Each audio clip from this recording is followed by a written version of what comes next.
ተስፋ አደርጋለሁ። ዛሬ አስቀድመው እንድለማመደው ለጋበዙኝ ሰዎች ምስጋና እያቀረብኩ በመጀመሪያ የዚህ ዩኒቨርሲቲ ተማሪዎች፣ አስተማሪዎች፣ አጠቃላይ ኮሚኒቲው የአንጋፋ ተቋም ለ75ኛ ዓመት የምስረታ በዓሉ እንኳን አደረሳችሁ፣ እንኳን አደረሰን። 50ኛውን አክብራችሁ 75ኛው የተቀላቀላችሁ ለ100ኛው ያድርሳችሁ ማለት እወዳለሁ። ዛሬ የማቀርብላችሁ መነሻ ጽሁፍ ምሁር የምሁር አመራር አዲስ አበባ ዩኒቨርሲቲ የኢትዮጵያ ምሁራን ብልጽግናው ላይ ያላቸው ሚና የሚዳስስ ይሆናል።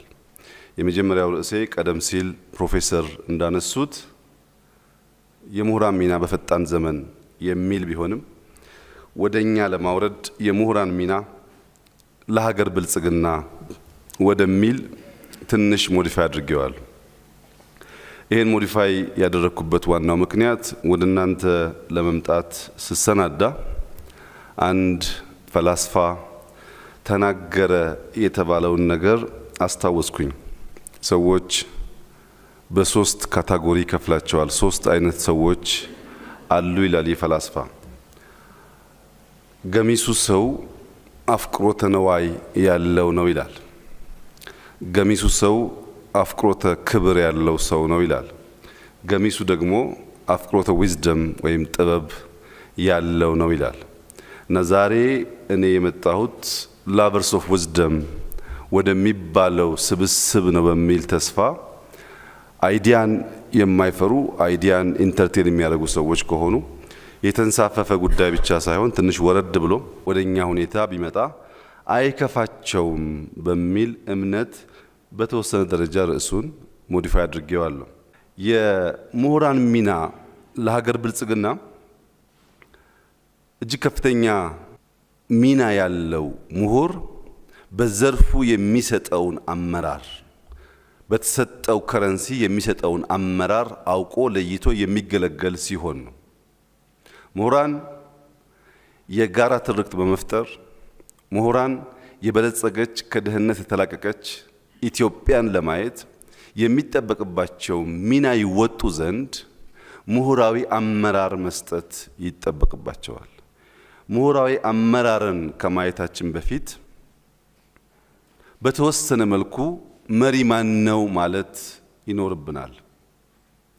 መሪ በመጀመሪያ ራሱን ያሸነፈ፣ ራሱን የሚያነጋግር፣ በውስጡ ያለውን ቮይስ እና ኖይዝ መለየት የሚችል፣ ኖይዝ ሰፕረስ እያደረገ ለቮይስ ስፔስ የሚሰጥ፣ ከራሱ ጋር መወያየትና ራሱን ማድመጥ፣ በዚያም ሂደት ራሱን ማሸነፍ ያስቀደመ ሲሆን ነው። ራሱ ጋር መነጋገር ከተለማመደ በኋላ በራስ እና ከራስ መነጋገር በቂ ስላልሆነ ጊዜን ለመዋጀት፣ ጊዜን ለማትረፍ፣ ጊዜ ፈጣን ጋላቢ ፈረስ መሆኑን አውቆ እያንዳንዱን ወቅት ለተገባ ዓላማ ማዋል የሚችል ሲሆን ራሱን ያሸነፈና ጊዜን መጠቀም የሚችል ከሆነ በኋላ ሶስተኛው ምዕራፍ ስለ ሐሳብ ያለው አፍቅሮት፣ ስለ ሐሳብ ያለው መከፈት፣ ሐሳብን ኢንተርቴን ለማድረግ ያለው ዝግጁነት ነው። ሰው ራሱን ካደመጠ፣ ከራሱ ጋር ከተወያየ፣ የጊዜን ዋጋ ከተገነዘበ፣ ለሐሳብ ቦታ ከሰጠ፣ የመጨረሻው ከአንድ ምሁር ኢምፓክትፉል እንቅስቃሴ በፊት የሚቀርበው ነገር ግብ ነው። ዝም ብሎ እንደዚሁ ሐሳብ የሚገበይ የሚሸጥ ሳይሆን የሆነ ነገር ለማሳካት ግብ የሚያስቀምጥ መሆን አለበት። በዚህ ጊዜ በዚህ ሁኔታ እነዚህን ጉዳዮች አሳካለው የሚል መሆን አለበት። ያንን ማድረግ ሲችል ከራሱ አልፎ ሌሎችን ኢንፍሉዌንስ የሚያደርግ፣ ከራሱ አልፎ ሌሎችን መጥቀም የሚችል ይሆናል። ለዚህም ነው ሊደርሺፕ ኢዝ ናት አባውት ፓወር ኤንድ ፖዚሽን የሚባለው። ኢትስ አባውት ፐርፐዝ ኤንድ ፖቴንሻል። ስለያዝነው ቦታ ሳይሆን ባለንበት ቦታ ሁሉ በእነዚህ ልምምዶች የለውጥ ኤጀንት ሆነን አመራር መስጠት ሰዎች ይችላሉ። በተለይ ምሁራን አንደኛው አዎንታዊ ተጽዕኖ በመፍጠር ሊደርሺፕ ኢዝ ኦል አባውት ኢንፍሉዌንስ የሚባለው ማለት ነው። ከራስ አልፎ የሚከተልን ኃይል ኢንፍሉዌንስ ማድረግ ስለሆነ የለውጥ ትልም ገንብተው የለውጥ ትልም ነድፈው ሰዎችን ማስተባበር፣ ሰዎችን ማብቃት፣ ሰዎችን ማሰማራት፣ ሰዎችን ኦቨርሳይት ማድረግ ሲችሉ የዚያ ሁሉ ድምር ደግሞ ውጤት ሲያመጣ አንድ ሰው የመሪነት ብቃት ተጎናጽፏል ይባላል። ውስን ወሳኝ የመሪነት አንኳሮችን ለማንሳት መሪነት ለስልጣኔ ስምረት ያለውን ዋጋ በተወሰነ አንስቼ ማለት ፈልጋለሁ። መሪነት በጊዜና በዘመን ላይ መሰልጠን ማለት ነው። የዛሬ 75 ዓመት የነበሩ የዚህ ተቋም ምሁራን የዚህ ተቋም መሪዎች የሰለጠኑበት ሁኔታና ዛሬ የምንሰለጥንበት ሁኔታ አንድና ያው አይደለም። ምሁርነት በጊዜና በዘመን ላይ መሰልጠን ነው። ምሁርነት ከጊዜ ጋር ያለን ሽቅድድም ሳይታለፉ ሳይቀደሙ መኖር ማለት ነው። ከተቀደሙ ይበላሻል። ለዚህም 3 ዋና ዋና የምሁርነት አንጓዎች በመሪነት አስተካክሌ የመጀመሪያው መሪዎች የሐሳብ መሪዎች ወይም ምሁራን ናቸው። የሐሳብ መሪዎች ወይም ምሁራን ያለፈውን ያለንበትን የሚረዱ መጪውን ማየት የሚችሉ ዛሬን አበክረው የሚሰሩ ናቸው።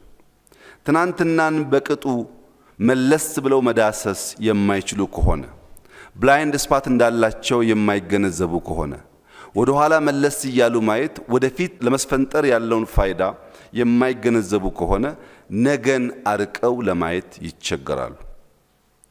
ትናንትናን መዳሰስና ነገን ማየት በቂ አይሆንም። ዛሬን ጠንክሮ መስራት ይጠይቃል የሐሳብ ምሁር ለመሰኘት። ለምን? ሐሳብ የለውጥ ኃይል ነው። ምሁራን የለውጥ ወኪል ናቸው። ምሁራን ልክ አንድ ሰው የህዝብ ወኪሉ ነው ተመርጦ ተወክሎ ፓርላማ እንደሚገባው ሁሉ ሐሳብን ወክለው በፖለቲካል አውድ፣ በኢኮኖሚክ አውድ፣ በሰዎች መስተጋብር ውስጥ የሐሳብ ወኪል ሆነው የሚንቀሳቀሱ ኃይሎች ናቸው። ሐሳብ የለውጥ ኃይል ነው። ምሁራን የዚያ ወኪል ናቸው። ውክልናቸውን በወጉ የማይወጡ ከሆነ ውክልናውን በወጉ እንደማይወጣ የህዝብ ተመራጭ ማለት ናቸው። ሁለተኛው ክሪቲካል የአመራር አይነት የተቋም መሪዎች ኢንስቲትዩሽናል ሊደርስ ወይም መንግስት በሚባለው ሊካተት ይችላል። ይሄ የተቋም ለውጥ ቅድም ያነሳዋቸውን የሐሳብ መሪዎች ጥንስስ ተቋማዊ የሚያደርግ ኢንስቲትዩሽናላይዝ የሚያደርግ ኃይል ማለት ነው። ለምሳሌ ሰዎች ከሃንቲንግ ወጥተው በምግብ ራሳቸውን ለመቻል ወደ ግብርና እንቅስቃሴ፣ ወደ ግብርና ቴክኖሎጂ፣ ወደ ግብርና ሙቭመንት ውስጥ የገቡት በሐሳብ ነው፣ በተቋም አይደለም። የግብርና ሪቮሉሽን ከተስፋፋ በኋላ ያ ሪቮሉሽን ያመጣው አጠቃላይ ማህበረሰባዊ እንቅስቃሴ የነበረው ተቋም ሊያስተዳድረው ብቃት ስላልነበረው ፊውዳሊዝምን ፈጠረ። ፊውዳሊዝምን የወለደው የግብርና ሪቮሉሽን ነው። ግብርና ሪቮሉሽን የፈጠረው ደግሞ ሐሳብ ነው። እነዚያ የሐሳብ ወኪሎች በማህበረሰብ ውስጥ በሚፈጥሩት ኢንፍሉዌንስ ማህበረሰባዊ እንቅስቃሴ ከፈጠሩ በኋላ ሄዶ ኢንስቲትዩሽናል ቼንጅ አምጥቶ ሙሉ እስከሚሆንበት ጊዜ ድረስ የተሟላ ውጤት ሊያመጣ አይችልም። ተቋም ይፈልጋል። የካፒታሊዝም ስርዓት በአግሪካልቸር ሪቮሉሽን ጊዜ በሐሳብ ደረጃ በአርቲክል ደረጃ ነበረ፣ ግን ተቋማዊ የመሆን አቅም አልነበረው። ኢንዱስትሪያል ሪቮሉሽን ሲፈጠር ኢንዱስትሪያል ሪቮሉሽን የፈጠረው ሐሳብና ማህበረሰብ በፊውዳል ስርዓት መገዛት መተዳደር በቂ ስላልሆነ ፊውዳል ስርዓትን ማፍረስና ካፒታሊዝምን መፍጠር ግዴታ ነበር። ሐሳብ ሙቭመንት ይፈጥራል፣ ሙቭመንት ስርዓት ይፈጥራል። ካፒታሊዝም ኢንዱስትሪያል ሪቮሉሽን ከፈጠረው በኋላ አሁን ሁላችሁም እንደምትታዘቡት ያለው ትሬንድ ሪሰንትሊ 4.0 ኢንዱስትሪያል ሪቮሉሽን የሚባለው ሐሳብ በስፋት በዓለም ላይ መነጋገሪያ ሆኗል። የ4.0 ማጠንጠኛ መካከለኛ ሐሳብ አውቶሜሽን፣ ኤፊሸንሲን ማሳደግ፣ ኤአይን በጣም መጠቀምን ላይ ያተኮረ ነው። ኤአይ እንጠቀም፣ አፕሊኬሽን እንስራ፣ አውቶሜሽን እንስራ፣ በዚህም ኤፊሸንሲን እናሳድግ ነው። የለም በ4.0 መታጠር የለብንም 5.0 መጠቀም አለብን የሚለው እሳቤ ደግሞ በአንድ ዘመን የመጣን ቴክኖሎጂ ብቻውን መጠቀም በቂ ስላልሆነ ቴክኖሎጂዎች ኮንቨርጅ አድርገን ሂውመን ሴንትሪክ ሆነው መገልገል ያስፈልጋል። ሂውመን ሴንትሪክ ካልሆኑ 4.0 የሰውን ልጅ ኤግዚስተንስ፣ የሰውን ልጅ ስራ፣ የሰውን ልጅ ህይወት የሚገዳደር ሊሆን ይችላል እና በ5.0 ቴክኖሎጂዎች ኮንቨርጅ አድርገን ሂውመን ሴንትሪክ አድርገን ለመጠቀም ካፒታሊዝም ይችላል ወይ ነው ጥያቄው። አይችልም። ፊውዳሊዝም ኢንዱስትሪያል ሪቮሉሽንን ሊመራ እንዳልቻለው ሁሉ አሁን በመናስበው በኤአይ ዘመን ሂውመን ሴንትሪክ ቴክኖሎጂን የመጠቀም ፍላጎት ባለበት ዘመን ካፒታሊዝም ስርዓት ሆኖ አሁን ያለውን አውድ ሊመራ አይችልም። ይሄም በብዙ ነገር አሳይቷል። አንደኛ ክላይሜት ላይ በሰጠው አመራር ካፒታሊዝም አሁን ያለውን ዘመን መዋጀት እንደማይችል አሳይቷል። እንደ ካምፕ 60-70 ዓመት ጠንክሮ ኃይሎ ያሻውን ሲያደርግ የነበረው ካምፕ እንዳያችሁት ተነቃንቋል። እርስ በርሱም ሊግባባ አልቻለም። እርስ በርሱ ብቻ ሳይሆን በውስጡም ቢሆን ቪዚብሊ በሚታይ ሁኔታ ዲክላይን ስቴጅ ላይ ነው ያለው። በዚህ ጊዜ እዚህ ያለን የሐሳብ ወኪሎች ቁጭ ብለን መጠበቅ ነው ያለብን ወይስ በእኛ ሁኔታ የሚስማማ ስርዓት መፍጠር ነው ያለብን? የመጀመሪያው ጥያቄ እሱ ነው። ለዚህም በመደመር መንግስት በግልጽ ተቀመጠው መንግስታት መሆን ያለባቸው እኛ የምንፈጥረው መንግስት መሆን ያለበት አንደኛ ኢዚ ኦን ቢሮክራሲ መሆን አለበት። ቢሮክራሲ ላይ ጊዜ የሚያጠፋ መንግስት መሆን የለበትም። ቢግ ኦን ስትራቴጂ መሆን አለበት። ትላልቅ ስትራቴጂዎች ያሉት መሆን አለበት። መጨረሻ ኢምፖርታንቱ ኤሌመንት ግን ስትሮንግ ኦቨርሳይት መኖር አለበት። መንግስት የመቆጣጠር አቅም እንጂ የቀበሌ መታወቂያ በሚሰጥበት ደቂቃና ሰዓታት ላይ የሚያጠፋ ከሆነ አጃይል አዳፕቲቭ መሆን ስለማይችል በ5.0 ዘመን ያን እሳቤ መሸከም የሚችል ተቋም መሆን አይችልም። ለዚህም ተቋማት ራሳቸው ሪፎርም ማድረግ አለባቸው፣ ማዘጋጀት አለባቸው። ሶስተኛው መሪ የማህበረሰብ መሪዎች ናቸው። እነዚህ ቅድም ያነሳዋቸው የማህበረሰብ መሪ አይደሉም ማለት አይደለም። ከነዚህ ውጪ በተለያየ ተቋማት በሱፕራስትራክቸር ሌቭል በማንቃት ማህበረሰብ የሚመሩ ግለሰቦችና ቡድኖች አሉ። የነዚህ ደግሞ ዋናው ጉዳይ ለለውጥ ክፍት ያልሆነን ማህበረሰብ ለውጥ ኤምብሬስ የማያደርገውን ፖለቲካል ላንድስኬፕ አዳዲስ ነገር እንዲቀበል አዳዲስ ቫልዩ መሸከም እንዲችል ማስተማር ነው። ዲሞክራቲክ ካልቸር መፍጠር ነው። ኢንዱስትሪያል ካልቸር መፍጠር ነው። ግቢን ለምሳሌ ላንድስኬፕ ማስተካከል፣ ግቢን ማስዋብ የአዲስ አበባ ዩኒቨርሲቲ ምሁራን ይሁነኝ ብለው የሚያስቡትና የሚሰሩት ጉዳይ ላይሆን ይችላል ትናንትና። ዛሬ ግን እንዳያችሁት በየቦታው ኢምፖርታንት እየሆነ መጥቷል። እንግዲህ ከዚህ ግቢ ስንወጣ ያለው ላንድስኬፕ እና እዚህ ግቢ ውስጥ ስንገባ ያለው ላንድስኬፕ ይወዳደርና የጥያቄ ምልክት መነሳቱ አይቀርም ማለት ነው። ትናንትና አቴንሽን ላይ ሰጠው ይችላል፣ ዛሬ ግን የግድ ነው። ቢኮዝ አሁን ያለው ዘመን ሂውመን ሴንትሪክ ነው ሲባል ሰዎች በእግራቸው ከሚንቀሳቀሱበት፣ ከሚስቡት አየር፣ ከሚጠጡት ውሃ፣ በከባቢያቸው ካለው ሽታ አይናቸውን፣ ጆሮአቸውን፣ ውስጣቸውን የሚመግቡት ነገር በሙሉ በተቻለ መጠን የተሰናሰለ የተስተካከለ መሆን አለበት የሚል እሳቤ ነው። ለዚህ ማህበረሰብ አንቂዎች ለለውጥ ክፍት የሆነ ማህበረሰብ ለመፍጠር ኃላፊነትና የአመራር ሚና ይጠበቅባቸዋል። የሐሳብ መሪዎች፣ የተቋም መሪዎች፣ የማህበረሰብ መሪዎች የሚደማመጡ፣ የሚሰናሰሉ፣ የሚማማሩ ከሆኑ አሁን ባለንበት ዘመን ውስጥ ተሰብረን ተቀጭተን የምንቀር ሳንሆን ቀና ብለን የምንራመድ እንድንሆን ያስችላሉ። ይሄ እንዲሆን ከነዚህ ሶስቱም በተጨማሪ ፈርዘር የአመራርን ተጽዕኖ የሚገለጥበትን መንገድ በቀለለ መንገድ ነካ አድርጌ ማለፍ እሞክራለሁ። ቅድም እንዳነሳሁት አይዲያ የሐሳብ መሪዎች የሚባሉት ኢንተሌክቹዋል ሊደርስ ይባላሉ።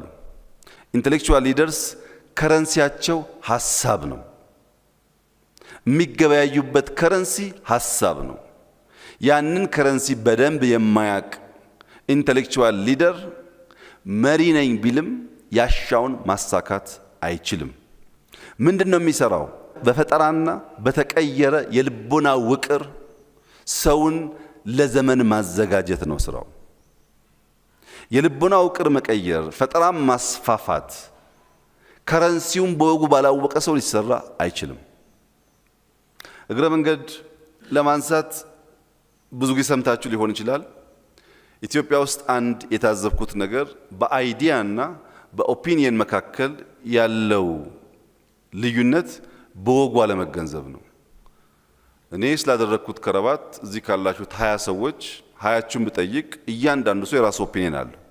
እሱ ሐሳብ አይደለም፣ ኦፒኒየን ነው። ኦፒኒየን ለሐሳብ ምንም ፋይዳ የለውም ማለት አይደለም። ፋይዳ አለው፣ ግን ሐሳብ አይደለም። ብዙ ጊዜ ሰዎች በአንዳንድ ጉዳይ ላይ ኦፒኒየን ይሰጡና ሐሳብ ስተን ነበር አልተደመጥንም ይላሉ። ሐሳብ እንደዛ አይደለም። ሐሳብ ሲኩዌንስ አለው። ሐሳብ መነሻና መድረሻ አለው። ሐሳብ የሚያሳካው ግብና አፍተርማት ስለሚያስከትለው ኮንሲኩዌንስ የሚያስቀምጠው ሳይንሳዊ አቅጣጫዎችና መንገዶች አሉ።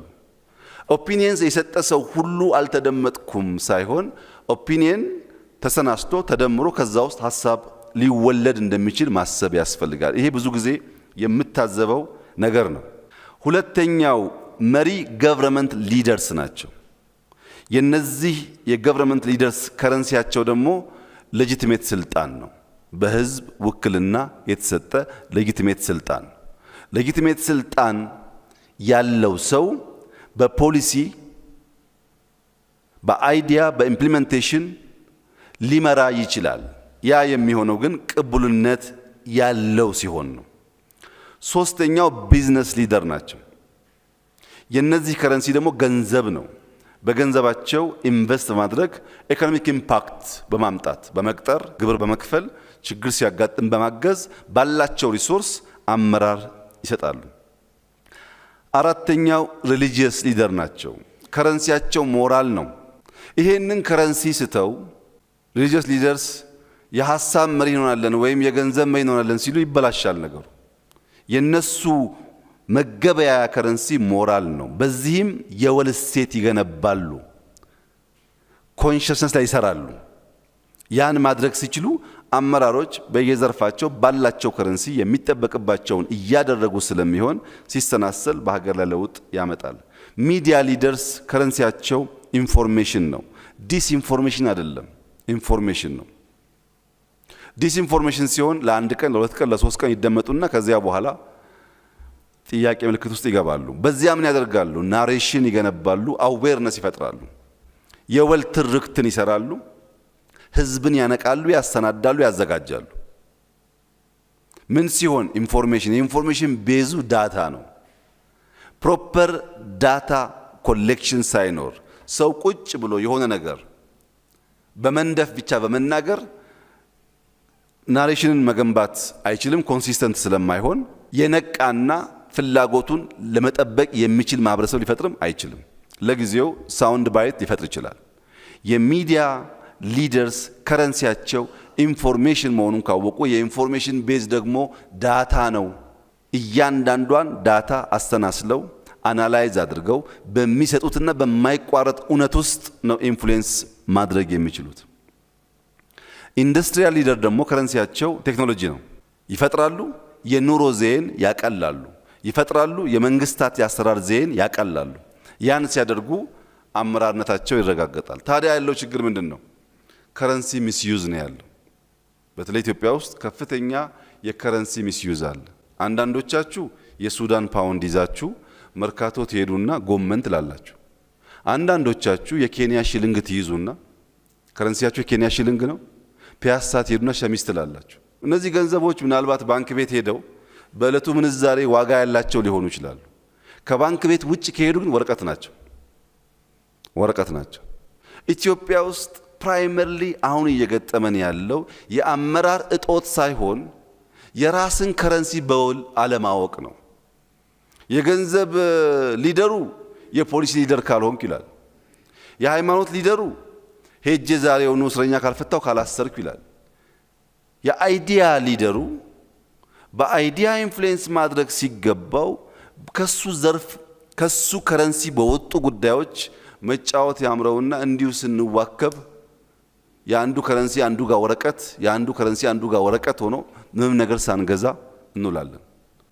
ሰው የያዘውን ከረንሲ አውቆ የት ጋር እንደሚገበያይ ማወቅ አለበት፣ ወይም ከረንሲውን ዩኒቨርሳል ማድረግ አለበት።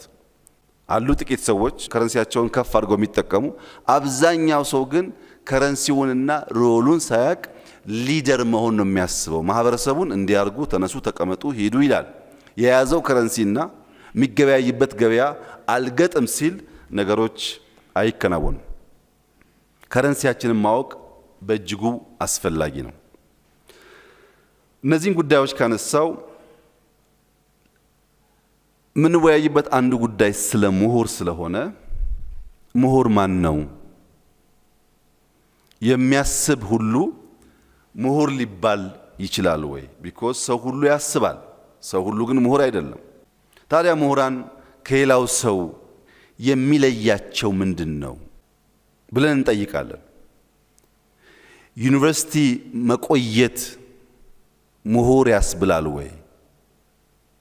ሃርቫርድ መማር ምሁር ያስብላል ወይ? እረ ዩኒቨርሲቲስ ማስተማር ምሁር ያስብላል ወይ? ምክንያቱም መልህቅ ዘላለሙን ውሃ ውስጥ ቢኖርም መዋኘት ግን አይችልም። ዘላለሙን በእንደዚህ ያለ ግቢ ውስጥ መኖር ምሁር አያሰኝም። ታዲያ ምሁርነት መገለጫው፣ እሳቤው፣ ተግባሩ ምንድነው?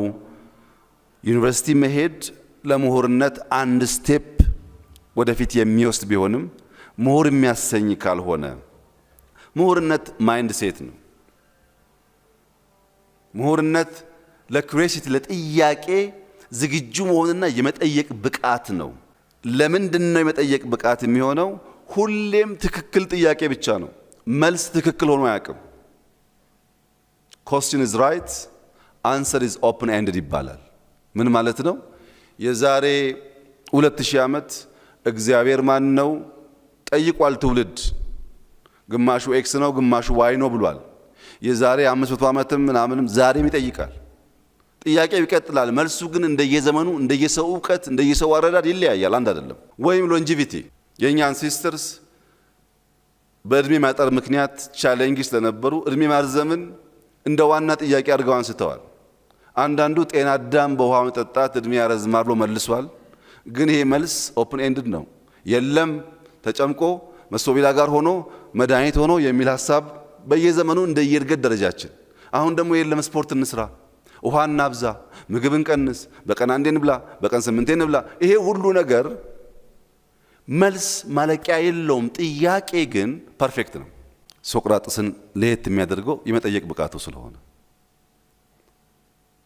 ምሁር በመጠየቅ ብቃቱ ለመጠየቅ ባለው ገት የሚለካበት ዋናው ምክንያት ጥያቄ የሚያስከትለው ነገር አለ። በጥያቄ ውስጥ ከጥያቄ በኋላ willingness to engage with complex ideas ይከተላል። የሚጠይቅ ሰው ኮምፕሌክስ አይዲያን ኢንተርቴን ለማድረግ የተዘጋጀ ነው ማለት ነው። ኮምፕሌክስ አይዲያን ደግሞ ከዴዲኬሽን እና ኤክስፕሎር ከማድረግ ውጪ ሊመጣ አይችልም። ምሁርነት መጫር መጫር መጫር፣ የጫሩት ነገር ራሱን መጠየቅና መቅደድ መቅደድ መቅደድ፣ እንደገና መጫር መጫር መጫር። ይሄ ግጹፍ አያምርም፣ የቃላት አስተካካይ በቂ አይደለም፣ አረፍተ ነገሮቹ ትርጉም የላቸውም ብሎ ያን ወረቀት መጣል፣ ደግሞ ዝም ብሎ ማንበብ። በእንደዚያ ባለ ዴዲኬሽን ኤክስፕሎር በማድረግ ፍላጎት ውስጥ የሚፈጠር ነገር ነው። እኛ ጋር ሲመጣ የሚቀላቀል ነገር አለ። ምሁርነት ጋር ማነው ሊቃውንት? ማነው ስኮላር? ስኮላር የምንለው በአንድ ስፔሲፊክ ሰብጀክት በባዮሎጂ የተማረ ያነበበ ያስተማረ የተመራመረ ሰው ከሆነ ስለ ባዮሎጂ እሱን እንጠይቀው ይባላል። ስኮላር ነው። አንድ ሰው በኮምፒውተር የተማረ የተመራመረ ያስተማረ ኮድ የጻፈ ከሆነ ኮምፒውተር ነክ ነገር ሲገጥመን እሱን እንጠይቀው እንላለን። ስኮላር እሱ ነው። ይሄ ስኮላር ኢንተሌክቹዋል የሚሆነው ምሁር የሚሆነው መቼ ነው? ከራሱ ዲፓርትመንት ባሻገር ከባዮሎጂ ባሻገር በፖለቲካል ዲስኮርስ ውስጥ ከፍ ከፍ ባሉ ጥያቄዎች ሰብሰብ ባሉ ማህበረሰብ በተለያየ ዲሲፕሊን ውስጥ ባለፉ ሰዎች ውስጥ ሐሳብ ኢንተርቴን ማድረግ ሲችል የተሰናሰለ ሐሳብ መስጠት ከዚያ የሚመጡ ቻሌንጆችን መቀበል እነሱም ማስተናገድ ሲችል ከዲፓርትመንት ሲወጣ ከአንድ ሰብጀክት ማተር ሲወጣ በማህበረሰብ ሁለንተናዊ ዲስኮርስ ውስጥ ጠብ የምትል ነገር የሚያኖር ሲሆን ያኔ ኢንተሌክቹዋል ይባላል። እኛ ሀገር እንደዛ ነው ወይ የሚለው እናንተ ጠይቁ፣ እዛው መልሱ። ሶስተኛው ልሂቃን ናቸው። አይ ቲንክ ኢትዮጵያ ውስጥ ሪሰንትሊ በጣም የቀለለው ተርሚኖሎጂ ኤሊትስ ነው። ኤሊት ማለት በማንኛውም ፊልድ ዲስፕሮፖርሽኔት የሆነ አማውንት ኦፍ ዌልዝ፣ ፓወር፣ ኦቶሪቲ፣ ፕሪቪሌጅ ያገኙ ሰዎች ማለት ነው። በጣም ጥቂቶች ናቸው። እዚህ ውስጥ ኤሊት በጣም ጥቂት ነው። ኢንቴሌክቹዋልስ ቀጥሎ ሊኖሩ ይችላል። ስኮላርስ ብዙ ሊኖሩ ይችላሉ። ኤሊት በጣም ጥቂቶች ናቸው። ጥቂት የሚያደርጋቸው ምንድን ነው? ፌር ያልሆነ ሼር ላይን ሼር ከዚያ ስፔሲፊክ ኤሪያ የወሰዱ ማለት ነው። ለምሳሌ ኃይሌ ገብረስላሴ የሩጫ ኤሊት ነው። ደራርቱ የሩጫ ኤሊት ናት። ጥሩነሽ የሩጫ ኤሊት ናት። ቀነኒሳ የሩጫ ኤሊት ነው። ነሰሰርሊ ግን ኢንቴሌክቹዋል ነሰሰርሊ ግን ስኮላርስ አይደሉም። ታዲያ ኤሊት ማለት በአንድ ስፔሲፊክ ኤሪያ ቢገር ሼር የወሰዱ ነሰሰርሊ ኢንተሌክቹዋል ስኮላር ያልሆኑ ብቻ ናቸው ወይ ካላችሁኝ አይደለም። አልፎ አልፎ በጣም አልፎ አልፎ ሰብስበው የሚወስዱ ሰዎች አሉ። ለምሳሌ ፕሮፌሰር ባህሩ ዘውዴን እንውሰድ። ፕሮፌሰር ባህሩ ዘውዴ ኢትዮጵያ ውስጥ 1000 5000 የሚጠጉ ሂስቶሪያን አሉ። ያነበቡ የተማሩ ያስተማሩ ሂስቶሪያን ኢትዮጵያ ውስጥ አሉ። እኚህ ምሁር ሂስትሪ ኦፍ ሞደርን ኢትዮጵያ ብለው ለ140 ዓመት ገደማ ከ1855 እስከ 1991 ገደማ ያለውን የኢትዮጵያ ጉዞ ወደ ኋላ በወፍ በረር ብላይንድ ስፖቶቻችን እንድናይ በከፍተኛ ጥረት አንድ ድልብ ሰነድ አውጥተዋል። ያን ሰነድ ያየ ሰው ከሞላ ጎደል ኢትዮጵያ ምን አይነት ስርዓት እንደነበራት፣ ምን አይነት መንግስታት እንደነበሯት፣ እነማን ምን እንዳደረጉ የተወሰነ ግንዛቤ ያገኛል። እኚሁ ሰው ፓይነርስ ኦፍ ቼንጅ ኢን ኢትዮጵያ ብለው የዩኒቨርሲቲ ኮሌጅ በነበረበት ወይም ከመሰረቱ በፊት ወደ ተለያየ ሀገር በተለያየ መንገድ ሄደው ተምረው ያዩት የተማሩትን ጉዳይ ኢትዮጵያ ውስጥ ለማምጣት ኢትዮጵያ ውስጥ ሪፎርም ለማካሄድ ስለሞከሩ ሰዎች ስለገጠማቸው ቻሌንጅ የካልቸር አይዲያውና ካልቸሩ ያለበት ሾክ የመሳሰሉ ጉዳዮች የሚዳስስ ሰነድ ሰንደዋል። በዛም ሳይወሰኑ the quest for socialist utopia ብለው የተማሪዎች ሙቭመንት ኢትዮጵያ ውስጥ ምን አይነት እንቅስቃሴ እንደነበር አሳይተዋል። ሌላም በርካታ ጉዳዮች በሂስትሪ በመማራቸው በማስተማራቸው ስኮላር ናቸው። ከሂስትሪ ውጭ ጂኦፖለቲክስን ለመዳሰስ በመሞከራቸው ገቨርነንስን በማንሳታቸው ፖለቲካል ዲስኮርስ ውስጥ ሐሳብ መስጠት ባለመፍራታቸው ኢንተሌክቹዋል ያስብላቸዋል። ግን ኢትዮጵያ ካለቻቸው 1000 ወይም 5000 ሂስቶሪያን ፕሮፌሰር ባህሩ ዘውዴ ኤሊት ቢባሉ የሚያጣላ ጉዳይ አይመስለኝም። ኤሊት ያሰኛቸው ብዙ ሂስቶሪያን ያልሰጡንን ጉዳይ ስለሰጡን ነው። ከሂስትሪ ውጭ በቋንቋ በሊትሬቸር የእሳቸውን ጽሑፎች የምታውቁ ሰዎች እንደምታውቁት በሊትሬቸር ሊመጻደቁ የሚያስችል ብቃት አሳይተዋል። በጂኦፖለቲክስ ተናግረዋል፣ ጽፈዋል። በዚህ ምክንያት የአደባባይ ምሁር የሚሰኝ ማዕረግ ከወሰዱ በኋላ በዘርፋቸው ጎልተው ስለወጡ ደግሞ ኤሊት ሊባሉ ይችላሉ። እንደዚህ አይነት ሰዎች አልፎ አልፎ ያጋጥማሉ። አሁን እኛ ግን ኤሊት የምንለው እንደዛ ነው ወይ ነው? ዩቲዩብ ላይ ተጣደ በሙሉ እኮ ነው ኤሊት የሚባለው። ምንድነው ፕራክቲካሊ በዛ ኤሪያ ላይ ምን አይነት አይዲያ ነው ያመነጨው በዛ አይዲያ ምንድነው ኢምፓክት ያደረገው ከሌሎቹስ በምን ይበልጣል በምን ያንሳል የሚባል ግልጥ ያለ ክራይቴሪያ በሌለበት ስያሜውን እንጠቀማለን የመጨረሻው ኖብልስ ወይም መኳንንቶች ናቸው ኖብልስ ሶሻል ክላስ ነው ኢትዮጵያ ውስጥ ከጥቂት 10 ዓመታት በፊት የነበረ ጉዳይ ነው አሁን እየተዳከመ ይመስለኛል መሳፍንት ፒውርሊ በደም የሚገኝ ነው ራስ ምሩ ራስ መኮንን ሲባል በደም የሚገኝ ነው መኳንንት ግን ኔሴሰርሊ ደም ላይሆን ይችላል በሜሪት መኳንንት የሚሆኑ ሰዎች አሉ ለምሳሌ እንዳልካቸው መኮንን መውሰድ ይቻላል መኳንንት ነበሩ ግን በደም አልነበረም አክሊሉ ሀብተወልድ መውሰድ ይቻላል መኳንንት ነበሩ ግን በደም አልነበረም ወይም ሀብቴ አባመላም መውሰድ ይቻላል መኳንንት ነበሩ ግን በደም አልነበረም በሜሪት ያንን ታይትል የሚያገኙ ሰዎች በዚያም ኢንፍሉዌንስ የሚያደርጉ ሰዎች ነበሩ አሁን በመካከለኛው ምስራቅ በስፋት ሊደርስ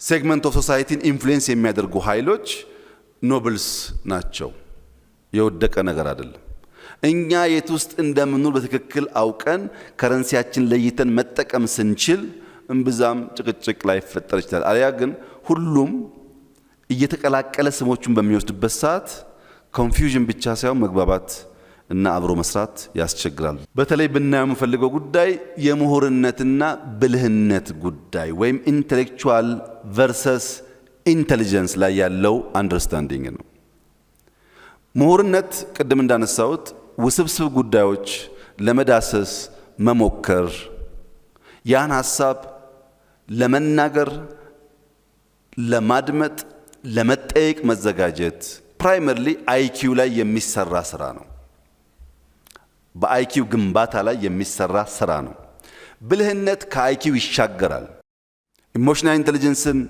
ያቅፋል ሶሻል ወይም ስፒሪቹዋል ኢንተለጀንስን ያቅፋል አይኪው ላይም ይሰራል ይሄም ተቀላቅሎ የምንቸገርባቸው ጊዜ በርካታ ናቸው ኢንተለጀንስ ኢዝ ካፓቢሊቲ ነው ኦን ዲ አዘር ሃንድ ኢንተሌክቹዋል ያን ካፓቢሊቲስ እንዴት ወደ አክሽን እንደምንቀይር የሚገራን ነው ይሄን በምሳሌ ለማሳየት ለምሳሌ አይዛክ ኒውተንን እንውሰድ አይዛክ ኒውተን ክላሲካል ሜካኒክስ ላይ በፊዚክስ እና በማትስ ከ16 አጋማሽ 16ኛው አጋማሽ ጀምሮ for the last 400 plus years continuously foundational የሆኑ ሐሳቦች ያልተቆራረጠ በየጊዜው እያደገው ቴክኖሎጂ ያደገ ሐሳቦች በlaw of motion በlaw of universal gravitation በኦፕቲክስ ደግሞ the rule of light ካልኩለስ የመሳሰሉትን ሰጥቶናል ካልኩለስ የሰጠን 1665 ነው አይዛክ ኒውተን ካልኩለስ ከሰጠን በኋላ የነበረው እድሜ 26 ዓመቱ ነው ይሄን ሁሉ ነገር ሲፈጥር ይሄ ሰው አንደር 30 ነበር ለ60 ዓመት ያነበብን ሰዎች ለ70 ዓመት ያነበብን ሰዎች ያልፈጠርነውን ነገር ከፈጠረ ይሄ ሰው በዛ እድሜው ብዙ አንብቦ ኢንተሌክቹዋል ስለሆነ ነው ብለን ማሰብ አንችልም ኦፍ ኮርስ ኢንተሌክቹዋል ነው ግን ኢንተሊጀንቱን በተለየ መንገድ መጠቀም የቻለ ሰው ነው ቢኮዝ በ20 ምናምን ዓመት የሚነበበውን 70-80 ዓመት አንብበው ሰዎች መስራት ካልቻሉ አንደኛው ኢንተሊጀንስ ብቻውን እንደዚህ ያላለ ወጣ ላለ ዕውቀት አስቻይ አይሆንም ማለት ነው ሁለተኛ አልበርት አንስታይን እንውሰድ አልበርት አንስታይን የሪላቲቪቲ ቲዮሪን ዲፋይን ሲያደርግ 26 ዓመቱ ነው በ26 ዓመቱ አንደር 30 ያለ የፈጠራቸውን ጉዳዮች በኋላ ከፈጠራቸው ጋር አታወዳድሩትም ብዙ ካነበበ በኋላ እና በ26 ዓመቱ ኢንተሌክቹዋል ስለነበረ በጣም አንብቦ ነው እዛ የደረሰው ቢባል አይደለም ኦፍ ኮርስ ኢንተሌክቹዋል ነው ግን ከኢንተሌክቹዋል በተጨማሪ ኢንተሊጀንሱን በብቃት መጠቀም የቻለ ሰው ነው አሌክሳንደር ዘ ግሬት ያን የሚያክል ኢምፓየር የፈጠረው 30 ዓመት ሳይሞላው ኢምፓየር ለመፍጠር ከኖርዝ አፍሪካ አውሮፓን በከፊል የሚያክል ሀገር ለመፍጠር የ30 ዓመት ንባብ በቂ ነው ወይ? ምንም አስተማሪው አርስቶትል ቢሆንም ኢንተለጀንስ መጠቀም ካልተቻለ አይሳካም። ሜሪ ኩሪ የራዲዮ አክቲቭ ዲፋይን ስታረግ 30 ዓመቷ ነው። ኖቤል ፕራይዝ ዊን ስታረግ 36 ዓመቷ ነው። በ30 ዓመቷ ራዲዮ አክቲቭን ዲፋይን ያደረገች አንዲት ኢንተለጀንት ሴት 60 70 80 90 ዓመት ሰዎች በዚያ ዙሪያ አንብበው በዚያ ዙሪያ ተነጋግረው አስተምረው ራዲዮ አክቲቭን ወደ ቴክኖሎጂ ለመቀየር አሁንም ቻሌንጅ አለ። የሷ ቴክኖሎጂ ባይኖር ኖሮ ኒውክሌር ሪአክቲቭስ ሂት ኢነርጂ ኤሌክትሪክ ኢነርጂ እንዴት እንደሚፈጥሩ የራዲዮ አክቲቭ ዲኬይን ማወቅ አይቻልም ነበር። በ30 ዓመቷ እንደዚህ ያለውን ኢንተለጀንስ ኤምብሬስ የሚያደርግ አንደርስታንድ የሚያደርግ የምሁር ማህበረሰብ ካልተፈጠረ በስተቀር ባነበብናቸው መጽሐፍት ባጠራቀምናቸው ወረቀት ልክ ብቻ የሚለካ ከሆነ ዘመን ቀያሪ ትውልድ አሻጋሪ ማርሽ ቀያሪ የሆኑ እሳቤዎች ኢኖቬት ማድረግ አይቻልም። ይህንን ሁላችሁ የምትገነዘቡት ቢሆንም በየቀኑ የምንኖረው መሆን አለበት። ችግር ስለሆነ ኢትዮጵያ ውስጥ እዚህ አብርሆት ላይብራሪ ህፃን ልጅ ሮቦት ለመስራት ሞክሮ ድሮን ለመስራት ሞክሮ ያሳየኝ ልጅ አለ። ሃይ ስኩል ግራጁዌት ያላደረገ ይህንን ልጅ በሮቦቲክስ በናኖ ቴክኖሎጂ በማቴሪያል ሳይንስ ግራጁዌት አድርጌያለሁ የሚለው ሰውዬ ያልሰራውን ስራ የሰራውን ሰው እንዴት እንደሰራው አውቄ ኤምብሬስ ማድረግ ካልቻልኩ ግዴን ለማንተን ለመፍጠር መጀመሪያ ግራጁዌት ማድረግ አለብህ ካልኩት እንዳለን እንቀራለን ማለት ነው። የምሁርነት መገለጫው ምንድነው? ምሁርነት ሐሳብ አክባሪ ሐሳብ አፍቃሪ መሆን አለበት። ጥልቅ አሰላሳይ ብዙ ጠያቂ መሆን አለበት። አንባቢ ነቃሽ ተንታኝ መሆን አለበት። ችግር ፈቺና ያነበበውን ያደረጀውን ዕውቀት ወደ ተግባር ቀይሮ የማህበረሰብን የኑሮ ዘዬ የሚያቀል መሆን አለበት። ክሪቲካል ቲንከርስ ነገሮችን ከተለመደው መንገድ በተለየ መልኩ የሚያዩ መሆን አለባቸው። ውስብስብ ጉዳዮች፣ ብዙ ጋሬጣ፣ ብዙ ችግር፣ ብዙ ቻሌንጅ የሚደረደርባቸውን ጉዳዮች ለመፍታት ለመተንተን ብቃት ያላቸው ዕውቀትን ወደሚጨበጥ ተግባር መቀየር የሚችሉ መሆን አለባቸው። ላቨርስ ኦፍ አይዲያስ ኦር ዊዝደምስ አዝ አን ኤግዛምፕል ብዙ ጊዜ የሚነሳው ፕሌቶ ነው። ፕሌቶ እንደምታውቁት በነበረበት ዘመን ቤተሰቦቹ ከሞላ ጎደል ሻል ያለ የደረጀ ኑሮ ያላቸው የሚባሉ ናቸው። በዚያ በቤተሰብ በሀብት በተለመደው መንገድ ከመሄድ ይልቅ ጠያቂውን ሶቅራጥስ መከተል ፈለገ። የሶቅራጥስ ሕይወት በጥያቄ የተሞላ ነው። በኑሮ ደረጃ ከቤተሰቡ ያነሰ ነው። ይህ ሰው ግን ዊዝደም አፍቃሪ ስለሆነ በዚያ ጊዜ በነበረው እሳቤ ምቾት ከሚመስለው የህይወት ሁኔታ ወጥቶ ጠያቂውን መከተል መረጠ። ሶቅራጥስ ኮስችኒንግ ሜተድ በማስተማር በመመራመር ፕሌቶን ሰራው። ሶቅራጥስ ብዙ አልጻፈም፣ ብዙ ጠየቀ እንጂ። ፕሌቶ ግን የሱ ተማሪ ሆኖ እስከ ዛሬ ኢትዮጵያ ውስጥ የምንነጋገርበትን የዛሬ 2400 ምናምን ዓመት ነው ይሄ ሰውዬ የነበረው። ከክርስቶስ ልደት በፊት 400 ምናምን ዓመት ነበረ። ያኔ ነው ጀስቲስ፣ ኔቸር ኦፍ ሪያሊቲ፣ the idea of state, more importantly የዩሮፕን አካዳሚያ የፈጠረው። ፕሌቶ በነበረበት ዘመን ያሉ ወላጆቹ የነበሩበት የሶሻል ስታተስ የተሻለ ቢሆንም ዛሬ ግን እነሱን እንኳን የምናስታውሰው በሱ ምክንያት ነው። አናስታውሳቸው። ለምን? የሚወደውን አውቆ የሚወደውን መርጦ ለሚወደው ተከትሎ ጠይቆ የጠየቀውን ደግሞ ሲኩዌንሻል በሆነ መንገድ ኖሌጅ ማደረጀትና ማሸጋገር ስለቻለ። ያ ብቻ ግን አይደለም። ከሱ የላቀውን ማስተማር ስለቻለ የፕሌቶ ተማሪ የሆነው አርስቶትል ከሱ ከመማሩ ባሻገር ኔቸርን ኦብዘርቭ በማድረግ የኔቸርን አጠቃላይ ስርዓት ለማስተዋል በጥልቀት ለማሰብ ከአስተማሪዎቹ የተሻለ ጉዞ ተጉዟል። ኔቸርን በደንብ ለማየት ችሏል። በዚያም ምክንያት ሎጂክን፣ ኤቲክስን፣ ፖለቲክስን፣ ባዮሎጂን በጣም በርካታ ጉዳዮች አርስቶትል አበርክቶልናል። ይሄ ብቻ ግን አይደለም። የአርስቶትል ደግሞ ለየት የሚያደርገው ከነሱ እዚህም ያለውን ኮንፊዥን ለማጥራት አሌክሳንደር ዘግሬትን ያስተማረው አርስቶትል ነው። አርስቶትል ያነበበ የጻፈ ቢሆንም ኢምፓየር ለመገንባት እኔ ነኝ አላለም። ኢምፓየር ለመገንባት የሚችልን ሰው ነው የሰራው። እናንተ ያነበባችሁና የጻፋችሁ የግድ ኢምፓየር ገንቢ መሆን አይጠበቅባችሁም። ኢምፓየር ገንቢ መስራት ግን ትችላላችሁ። ኢምፓየር ገንቢ ስትሰሩ በዚያ ሰው ስራ ውስጥ የእናንተ ትምህርት ጎልቶ ሊታይ ይችላል። ኢትዮጵያ ውስጥ ያለው ውሳ እንደዚህ አይደለም። እኔ ኬንያ ዩኒቨርሲቲ ግራጁዌት ያደረኩ ሰውዬ ያለው እንዴት ጅማ ዩኒቨርሲቲ ግራጁዌት ያደረገው ሰውዬ ሚኒስትር ይሆናል ይላል።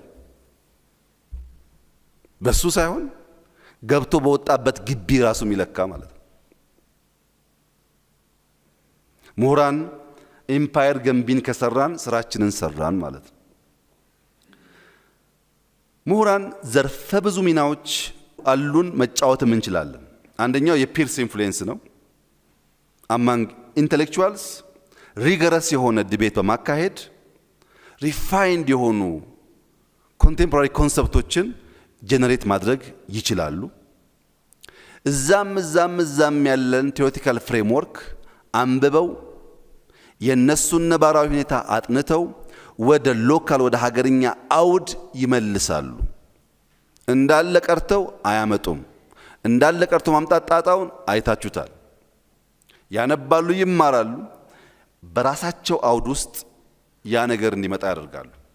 ወደኛ ካራክተሪስቲክስ መቀየር የሚያስፈልገው ዓለም ላይ ቨርቹዋሊ በርቀት የምናዳምጠው ነገር ስንገባበት በሙሉ እንደዛ ላይሆን ስለሚችል፣ ሁለተኛው ትውልድን ኢንፍሉዌንስ ማድረግ ነው። ጠያቂ፣ አሰላሳይ፣ ስራ ወዳድ፣ ሀገር ወዳድ ትውልድ መፍጠር። በረባ ባረባው የሚሸሽ በረባ ባረባው ልውጣ የሚል ሳይሆን በፈተና ውስጥ አልፎ ሀገር የሚሰራ ትውልድ መስራት ነው። ሶስተኛው ማህበረሰብን የሞራል ኮምፓስ እንዳይስት ኤቲካል ጋይድ ሆነው በተለይም ኮምፕሌክስ ቫልዩስን ግራፕል እንዲያደርግ ማህበረሰብን ማንቃት ማስተማር ሌላው ስራቸው ነው። አስኳሉ የሚያገለግሉበት ስራቸው ነው። እንደዚሁ ላይ በሚመለከት ሼልፍ ላይ ያሉ ንድፎች ወደ ተግባር እንዲቀየሩ ሐሳቦች አሉ፣ ጽሁፎች አሉ። ያ ግን ወርዶ ወደ ተግባር እንዲቀየር የማድረግ ስራ ነው። በግሎባል ትሬንድ ደግሞ ቅድም እንዳልኩት ኢመርጂንግ ትሬንድስ በማየት በማንበብ በማወቅ ወደኛ ወደ ሀገርኛ ቋንቋ ወደ ሀገርኛ አሰራር በመመለስ የግሎባል ትሬንድን የሚከተሉ መሆን አለባቸው። ለዚህ ሁሉ ውስጥ ዘርፈ ብዙ ሚና ነው ያላቸው ማለት ነው። ይሄ ሚናቸውን ወደ ተግባራዊ ሚና ብንከፍለው በሶስት ከፍለን ማየት እንችላለን። አንደኛው የእውቀት ዘር መዝራት ነው። የእውቀት ዘር መዝራት ማለት ከቀደምቶች ከአባቶች ከታሪክ የገበዩትን እውቀት ለዛሬ እንዲመች ቅርጽ ማስያዝ፣ ተጨማሪ ማንበብ፣ ተጨማሪ መከራከር፣ ተጨማሪ መወያየትና ያ እውቀት ከነሱ ሰፈር ከነሱ ዲፓርትመንት ወጥቶ ዩኒቨርሳል እንዲሆን ማድረግ ነው። የእውቀት ዘር ጠብ ካለ በኋላ ጊዜውን ጠብቆ ዩኒቨርሳል ይሆናል። ለዚህ ጥሩ ምሳሌ ደግሞ ዲ100 ሞንኪ ኢፌክት የሚባለው ነው። ዲ100 ሞንኪ ኢፌክት 1950s በጃፓን ኮሺሚ በምትባል ደሴት የሚኖሩ ሞንኪስ ነበሩ። ከነዚህ ሞንኪ መካከል አንደኛው ሞንኪ አንድ ቀን ጠዋት ተነስቶ ስኳር ድንች አጥቦ ይበላል። ከዚያ በፊት አጥቦ አይበሉም፣ አንስቶ ይበላሉ። ማን እንዳስተማረው ማን እንደነገረው አይታወቅም። አንስቶ አጥቦ ይበላል። ከተወሰነ ጊዜ በኋላ ሁለተኛው፣ ሶስተኛው፣ አራተኛው እያለ እዛ ደሴት ላይ ያሉ ዝንጀሮች በሙሉ በእነሱ አገላለጥ መቶኛው ዝንጀሮ ጭምር እያጠቡ መብላት ባህላቸው ይሆናል። ቤት በደሴት ውስጥ መቶኛው ዝንጀሮ ማጠብ ከጀመረ በኋላ ከደሴቱ ውጪ ሌላ ቦታ ሄዶ ያሉ ዝንጀሮዎች ሲያዩ እነሱም እያጠቡ መብላት ጀምረዋል። ይሄ 1950s የሚወራ ታሪክ ነው። ታውቁት ይሆናል ሐሳቡን። ከኮሽሚ ደሴት ውጪ ያሉ ዝንጀሮዎች እንዴት በሉ የሚለውን ቴሌፓቲክ ሊሆን ይችላል፣ ወይም አንድ እውቀት ተዘርቶ የሆነ ቦታ ከደረሰ በኋላ የመዳረስ አቅም አለው የሚል ድምዳሜም ይሰጡ ሰዎች አሉ። እነዚህ የእውቀት ዘር የመዝራት ጉዳይ ዩኒቨርሳል እስከሚሆን ስንሄድበት የለውጥ አቅጣጫን የመቀየስ ያሰብነውን የመተግበር ለለውጥ ለዝመና የሚሆን ሐሳቦች፣ ዘዴዎች፣ እሴቶች ከፈጠርን በኋላ ያ ዩኒቨርሳል እስከሚሆን የሚወስድ ጊዜ ቢኖርም ዘሩ ግን ወሳኝ ሚና ይጫወታል።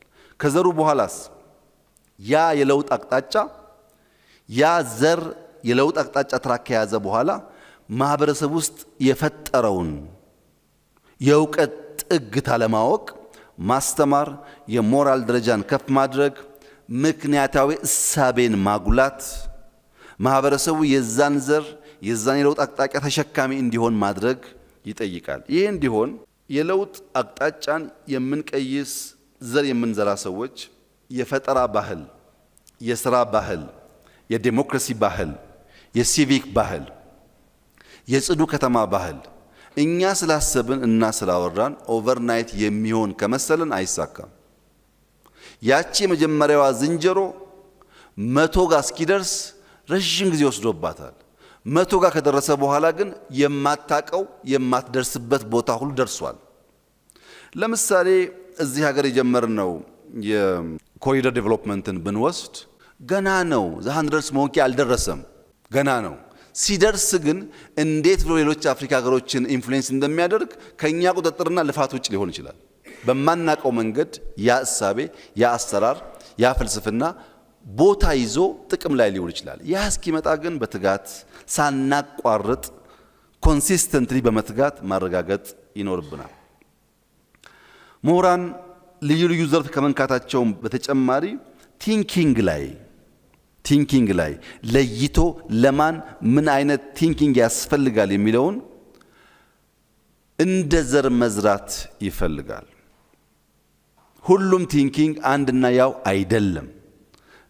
ለሁሉም ቲንኪንግ ግን ምሁራን አስኳል ናቸው፣ ኒውክለስ ናቸው። ያን የማሳደጉ ጉዳይ የተማረው ሰው ጉዳይ ቢሆንም ለምሳሌ ስትራቴጂክ ቲንኪንግ የምንለው የተቋማት መሪዎች፣ የውትድርና መሪዎች አካባቢ የሚሰራ ጉዳይ ነው።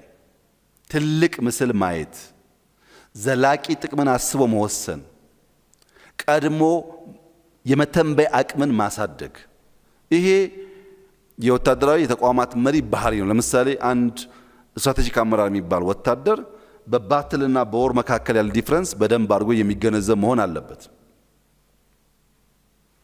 እኔ ያለኝ የወታደር ቁጥር 100 ቢሆን ዶክተር ሳሚ ያለው የወታደር ቁጥር 1000 ቢሆን 100 ወታደር 1000ን ገጥሞ ማሸነፍ አጠቃላይ ውጊያ ወሩ ማሸነፍ እንደማይችል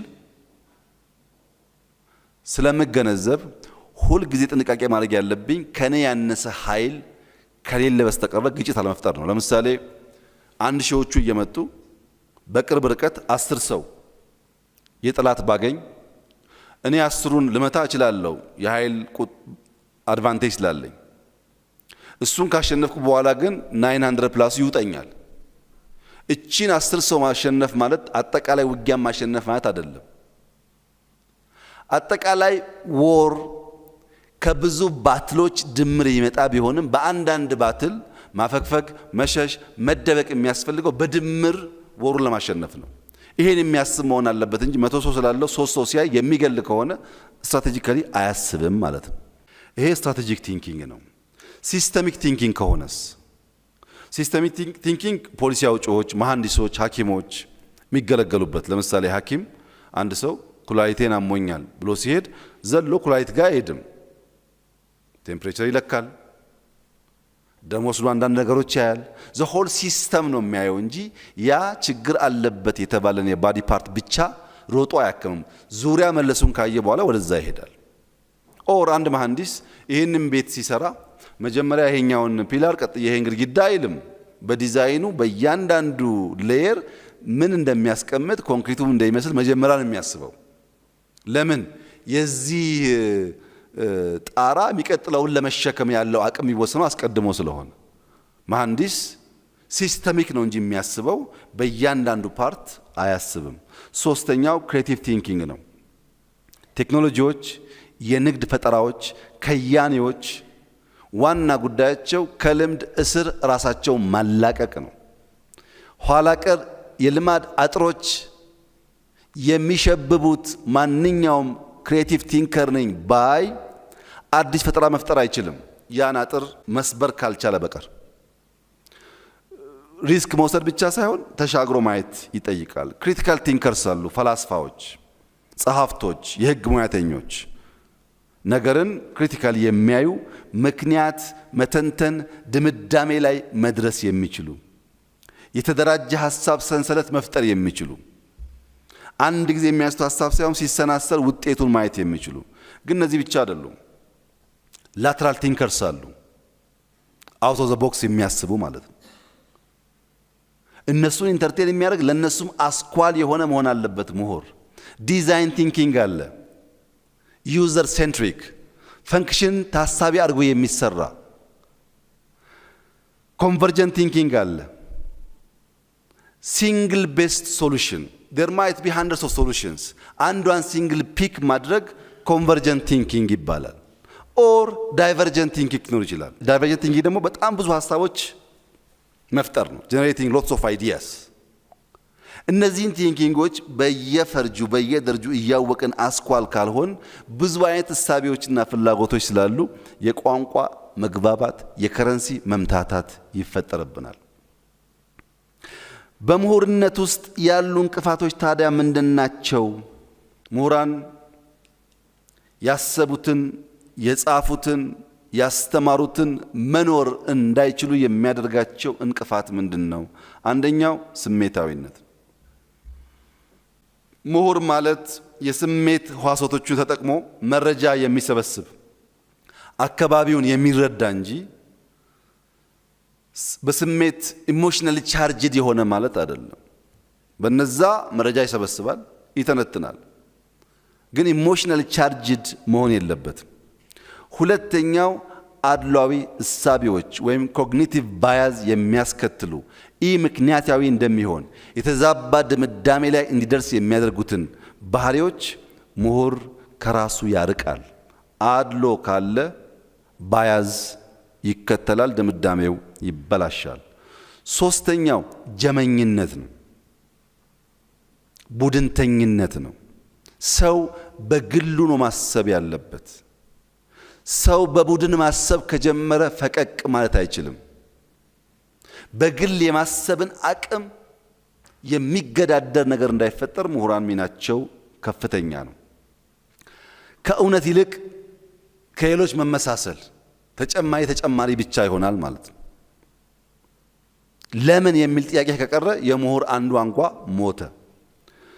አራተኛው ሪዮት እና ቀኖና፣ አዲስ ነገር ለመመልከት ዝግጁ አለመሆን። ይሄ ለምሳሌ የተማሪዎች እንቅስቃሴን ብትመለከቱ አፍተር ዴኬድስ ዛሬ በዚህኛው ካምፕ የነበረ ሰው ራሽናሊ ያኛውን ካምፕ መገምገም አይችልም። ዛሬም እየሞተ ትክክል ነበርኩ ይላል እንጂ እዚህ ጋር ጥሩ ነበርኩ እዚህ ጋር ጥሩ አልነበርኩም አይልም። ዛሬም ይሄ የሚያሳየው ቀኖናዊነት ነው፣ ለሪዮት የበዛ ጥብቅና ሲኖር ማለት ነው። አምስተኛው የመረጃ ጎርፍ ነው። በጣም ብዙ መረጃ ነው ያለው። የመረጃ ብዛት ከልክ ያለፈ እንደሆነ የማመዛዘን እድልን ያጠፋል። ልክ የተለያዩ ነገሮች በብዛት ስንመገብ የዳይጀሽን ችግር እንደሚያጋጥመን አናላይዝ ማድረግ የማንችለው የኢንፎርሜሽን ፍሎ ወደ አእምሯችን ከመጣ ሜንታል ኢንዳይጀሽን ያስከትላል። በጣም ብዙ መረጃ ሳይሆን አናላይዝድ መሆኑን ማረጋገጥ ያስፈልጋል። ስድስተኛው ትዕቢትና ማናለብኝነት፣ ማን አህሎኝነት፣ ለነገሮች ልብን ከፍቶ ለመማር ዝግጁ አለመሆን። when the mind says I already know ኩሪዮሲቲ ዳይስ ይላሉ። መጠየቅ ማለት ለመማር በር መክፈት ማለት ነው።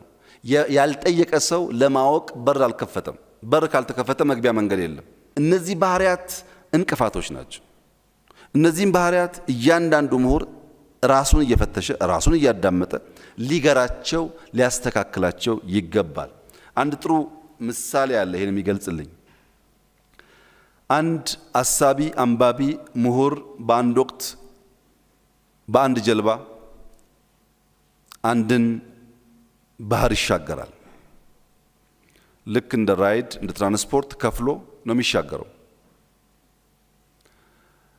ውሃ እንደምታውቁት ጠጋ ያላችሁ ስትሄዱ ድምጸቱ፣ ቅዝቃዜው፣ አጠቃላይ የባህር ሁኔታ ለአሳቢያን የመመሰጥ እድል ይፈጥራል እና ሰውየው ባህር ላይ በሚያያቸው እንቅስቃሴዎች፣ ወጀቦች፣ የውሃ ፍሰቶች፣ ንፋሶች ተመስጦ ሰማይ እያየ ይቆይና መለስ ብሎ ጀልባ ቀዛፊውን አንተ ሰው ሰማይ ላይ ስላሉ እውቀቶች፣ ስለ ከዋክብት፣ ስለ ጨረቃ፣ ስለ ዩኒቨርስ ምን ያክል አንብበሃል? ምን ያክል ታውቃለህ? ይለዋል። ጀልበኛውም ኧረ ጌታዬ ምንም አላነበብኩም ምንም አላቅም ብሎ ይመልሳል። አይ ሩብ ያህሉን እድሜህን እንዲሁ በከንቱ በልተኸዋላ ይለዋል። ጀልባ ቀዛፊው ዝም ይላል። ትንሽ የተጓዙ ሲሄዱ በርቀት ተራራ ያያል። ያስብና መለስ ብሎ ለመሆኑ ስለ መሬት፣ በከርሰ ምድር ስላሉ ሀብቶች፣ ስለ እጽዋት ምን ያክል አንብበሃል? ይለዋል። መልሶ ጀልባ ቀዛፊው ኧረ ጌታዬ አላነበብኩም ይለዋል። በቃ ሩብ ያህሉን እድሜህን በከንቱ በልተኸዋላ ይለዋል። አሁንም ትንሽ ከቆዩ በኋላ ውሃውን እያየ ተመስጦ ቀና ይልና እሺ ስለ ውሃስ፣ ስለ ኦሽኖግራፊ ምን ታውቃለህ? በኦሽኑ ስላሉ ሀብቶች ምን ያክል አንብበሃል? ይለዋል። ኧረ ጌታዬ እኔ ከመቅዘፍ ውጪ አላነበብኩም ሲለው ሩብ ያህሉን እድሜህን በከንቱ አሳልፈሃላ በልተኸዋላ ይለዋል። 75%ቱን የሰውየውን እድሜ ጀጅመንታል የሆነው ምሁር ወሰደበት እና በሁለቱ መካከል ዝምታ፣ በሁለቱ መካከል ቁዘማ መጣ። ምሁሩም አብዛኛው ህይወቱን በከንቱ ካጠፋ ሰው ጋር ነው የተጓዘ ያለው። አሳፋሪውም በማደርሰው ጋር ድርሻው ከፍሎኝ እንደመሄድ ህይወቴን በየፈርጁ እየቀናነሰ ህይወቴን ማልኖር ሰው አደረገኝ ብሎ ቁዘማ ውስጥ ገብቶ እያሰበ ያለ ከተወሰነ አፍታ በኋላ ባህሩ ላይ ወጀብ ይነሳል፣ ራይፕል ይነሳል። ቀዛፊው አንዳንዴ ራይፕል ሲነሳ እንዴት ማኑቨር ማድረግ እንዳለበት ያቃል፣ ባህሪያቸውንም ያቃል፣ ከየት አቅጣጫ ዊንድ ሲመጣ አደገኛ እንደሆነም ያቃል። ሁኔታውን አይቶ እንደማያዋጣ ሲገባው ለመሆኑ ጌታዬ ዋና መዋኘት ይችላሉ? ይለዋል። ስለ ዋና ብዙ አንብቤያለሁ መዋኘት ግን አልችልም ሲለው 100% እድሜውን በከንቱ አጥፍተዋል ማለት ነው ብሎ ተለያዩ ይባላል። እብሪተኝነት፣ ማናህሎኝነት፣ ከኔ ወዲያነት አደገኛ መርዝ ነው ለምሁር። ብዙዎች የሚያስቸግራቸው ይሄ ነው። ሲጀመር ሰው አያቅም አይባልም። ሰው ኢንፋይናይት ፖቴንሻል አለው። እዚህ ቢመጣም ባይመጣም እንደው ሰው አያቅም እኔ ነኝ የማቀው የሚል ማናህሎኝነት አደገኛ መርዝ ነውና እሱ መጥፋት ይኖርበታል። እስካሁን ያወራሁት አጠቃላይ ምሁርን አጠቃላይ ባህሪን ከኛ ጋር እያየን ወደኛ ስናመጣው በአምስት ከፍለን ልናይ እንችላለን። የኢትዮጵያን ምሁራን የኢትዮጵያ ቅድመ ዘመናዊ ኢትዮጵያ ምሁራን ወይም ጥንታውያን አሳቢያን የምንላቸውን በአንድ ካታጎሪ ብናስቀምጥ ዘመን በጣም ሰፊ ነው። እነዚህ የእውቀት ገበያቸው የአብነት ትምህርት ቤት መድረሳዎች በጥልቅ ማሰብ ማሰላሰል ሊሆን ይችላል። የእውቀት ዘርፎቻቸው ብዙ ጊዜ ሕግ ወይም ፍትሐ ነገሥት፣ ስነ መለኮት፣ ቋንቋ፣ ባህል፣ የባህል ሕክምና፣ ቅኔ፣ ፍልስፍና ሊሆን ይችላል። ከዚያም አልፎ የኢትዮጵያን ካላንደር እንዴት ሰራ ነው፣ የኢትዮጵያን ፊደላት ማን ሰራው ካለ ደግሞ ብዙ አጠያቂ ጉዳይ ያነሳል። እነዚያ ቅድመ ዘመናዊ ኢትዮጵያውያን ብዙዎቹን አናቃቸውም። ስማቸው አልተነገረም ወይ ስማቸው ሲስተማቲካሊ ጠፍቷል። ቢያንስ ግን ዘርዓ ያዕቆብን እናውቃለን። ዘርዓ ያዕቆብ ሁላችሁም እንደምታውቁት እዚህ አልመጣም፣ ሃርቫርድ አልሄደም። አሁን ባለው መመዘኛ ቢሆን ኖሮ መሀይም ነበረ። ግን ዘርዓ ያዕቆብ በኢትዮጵያ ውስጥ ብቻ ሳይሆን በእሳቤዎቹ በፍልስፍናው እኛ የምንጠራው ልክ እንደ ዘርዓ ያዕቆብ በጣም በርካታ የሚጠሩ ሰዎች ደግሞ ሊኖሩ ይችላሉ፣ ያልተጻፈላቸው ያልተነገረላቸው። እነዚህ አንድ ካታጎሪ ናቸው። ሁለተኛው የዘመናዊት ኢትዮጵያ ምሁራን በመደመር ትውልድ ላይ የወግ አጥባቂው ትውልድ እኔ ያልኩት ወይም ፓይነርስ ኦፍ ቼንጅ ኢን ኢትዮጵያ ፕሮፌሰር ባህሩ ያሏቸው ሌሎቹ ናቸው። ሁለተኛው ካታጎሪ ናቸው። እነዚህ ባህር ማዶ ትምህርት የቀመሱ በአውሮፓ ሚስዮኖች የተማሩ አንዳንድ ስመጥር ምሁራን ስማቸው የሚጠሩ ሰዎች ያሉበት ነጋድረስ ገብረሕይወት ባይከዳኝ ከነዚህ መካከል ሊጠቀስ ይችላል። ሐኪም ወርቅነህ ሊጠቀስ ይችላል። ፊት አውራሪ ተክለሐዋርያት ሊጠቀስ ይችላል። መላኩ በያን ሊጠቀስ ይችላል። አሉ እንደዚህ አይነት ምሁራን። በሶስተኛ ካታጎሪ አብዮታውያን ምሁራን የምንላቸው ከዚህ ትምህርት ቤት ታሪክ ጋር ታሪካቸው የተሳሰሩትን ነው። በመደመር ትውልድ እኔ ህልመኛው ትውልድ አልኳቸው። በሪሰንት መጽሐፋቸው ፕሮፌሰር ባህሩ ደግሞ the quest for socialist utopia በሚል የዳሰሷቸው ካታጎሪስ ወይም ጄኔሬሽንስ ናቸው። እነዚህ ፎቶአቸውን ከዚህ በኋላ የምናያቸው ሰዎችን ይመለከታል። ግርማሜ ነዋይ በእነዚህ ካታጎሪ ሊታይ ይችላል። ኃይሌ ፊዳ እዚህ ሊታይ ይችላል። ብርሃነ መስቀል ረዳ እዚህ ሊታይ ይችላል። ተስፋዬ ደበሳይ እዚህ ሊካተት ይችላል። ሌሎችም ብዙ አሉ። አራተኛው ስደተኞች ምሁራን ናቸው። በዚህ ቤት ያለፉ፣ በሌሎች ኮሌጆች ያለፉ፣ ሁለተኛ ሶስተኛ ዲግሪያቸውን በውጭ ሀገር የተማሩና እዛው የቀሩ ማለት ነው። ፕሮፌሰር ገቢሳ እጀታ ሊወሰድ ይችላል። ፕሮፌሰር ኃይሌ ገሪማ ሊወሰድ ይችላል። ፕሮፌሰር ጌታቸው ሊወሰዱ ይችላሉ። ዶክተር ተስፋዬ ቢፍቱ ሊወሰድ ይችላል። ዶክተር ተስፋዬ ቢፍቱ ብዙ ጊዜ በኢትዮጵያ የምሁራን ዲስኮርስ ውስጥ ስሙ አይነሳም። ግን በአሜሪካ ካሉ በጣም ጥቂት ፕራክቲካል እውቀት ለዓለም ካበረከቱ ሰዎች በእኛ ስታንዳርድ አይደለም፣ በአሜሪካም ከመቶ በላይ ፓተንት አለው። ፋርማሲውቲካል ላይ ነው ጥናት ያካሄደው። ከሁሉ ላይ ደግሞ ኤችአይቪ የሚያስከትለውን ኢንፌክሽን የሚከላከለውን መድኃኒት በመፍጠር ግንባር ቀደም ነው። በጣም በርካታ መድኃኒቶች ፈጥሯል። በኒውዮርክ የሚኖር ስመጥር ምሁር ነው። እንደነዚህ ያሉ ምሁራን በዚህ ያለፉ ቢሆኑም እዛው ተሰደው የቀሩ ለምን የሚለውን ጉዳይ እኔ ጠይቃለሁ። እነሱና ዘመን ይመልሰዋል፣ እኔ አልመልሰውም። አምስተኞቹ ተስፈኞቹ ናቸው። ተስፈኞቹ ልክ እንደ አራተኛዎቹ ምሁራን ውጭ ሀገር ሄዶ የመማር የውጩን ዓለም የማየት እድል ገጥሟቸዋል። ወደ ሀገር ሲመለሱ በጥያቄ የተሞሉ ስለሆኑ እስር፣ እንግልት ገጥሟቸዋል። ቢያም ቢሆን ግን በውስጥ ያለውን ፈተና ተቋቁመው ኢትዮጵያ ውስጥ ያለውን ፈተናም እድልም የተቋደሱ ሰዎች ናቸው። ፕሮፌሰር መስፍን ወልደ ማርያም እዚህ ውስጥ ሊጠቀሱ ይችላሉ። ፕሮፌሰር በየነ ጴጥሮስ ሊጠቀሱ ይችላሉ። ዶክተር ዳኛቸው እዚህ ውስጥ ጎልቶ ሊጠቀስ ይችላል። ተስፈኞች ናቸው። ባሉበት ዓለም ማስተማር ሲችሉ፣ ባሉበት ዓለም መኖር ሲችሉ፣ ባሉበት ዓለም ሆኖ በዩቲዩብ መሳደብ ሲችሉ፣ የለም እስርም ቢኖር ችግርም ቢኖር እጋፈጣለሁ ያሉ ማለት ነው። አሁን እናንተ መጠየቅ እንጂ መምረጥ አትችሉም። አራተኛው ይሻላል፣ አምስተኛው ይሻላል፣ ምርጫ መጠየቅ ብቻ ነው። ለምን የሚለውን ግን ጥያቄ እናነሳለን። ምሁራኖቻችን በዚህ ካታጎሪ ቢከፈሉም ሶስቱ ላይ ሶስተኛው፣ አራተኛው እና አምስተኛው ላይ ባለፉት 75 ዓመታት ይሄ ትምህርት ቤት የራሱን አሻራ አኑሮባቸዋል። ይሄ ትምህርት ቤት እንደነዚህ ያሉ ሰዎች በመፍጠር በሸሹትም ተስፋ ባደረጉትም በመፍጠር በቀናውም በጎደለውም የሚጠየቅ ይሆናል ማለት ነው። ብዙ ጊዜ የተማሪዎች እንቅስቃሴ በኢትዮጵያ ውስጥ ያና ይሄን ፈጠረ ሲባል የምናነሳው ብቻ ሳይሆን ለምን አልተሳካም ብለን የምንጠይቀውም ተቋም ይሆናል። እንደምታዩት የአዲስ አበባ ዩኒቨርሲቲ ነገር ብየዋለሁ። ነገር ብለው ስለሚሻል እዚህ ቤት የዘመናት ጥያቄ ተነስተዋል።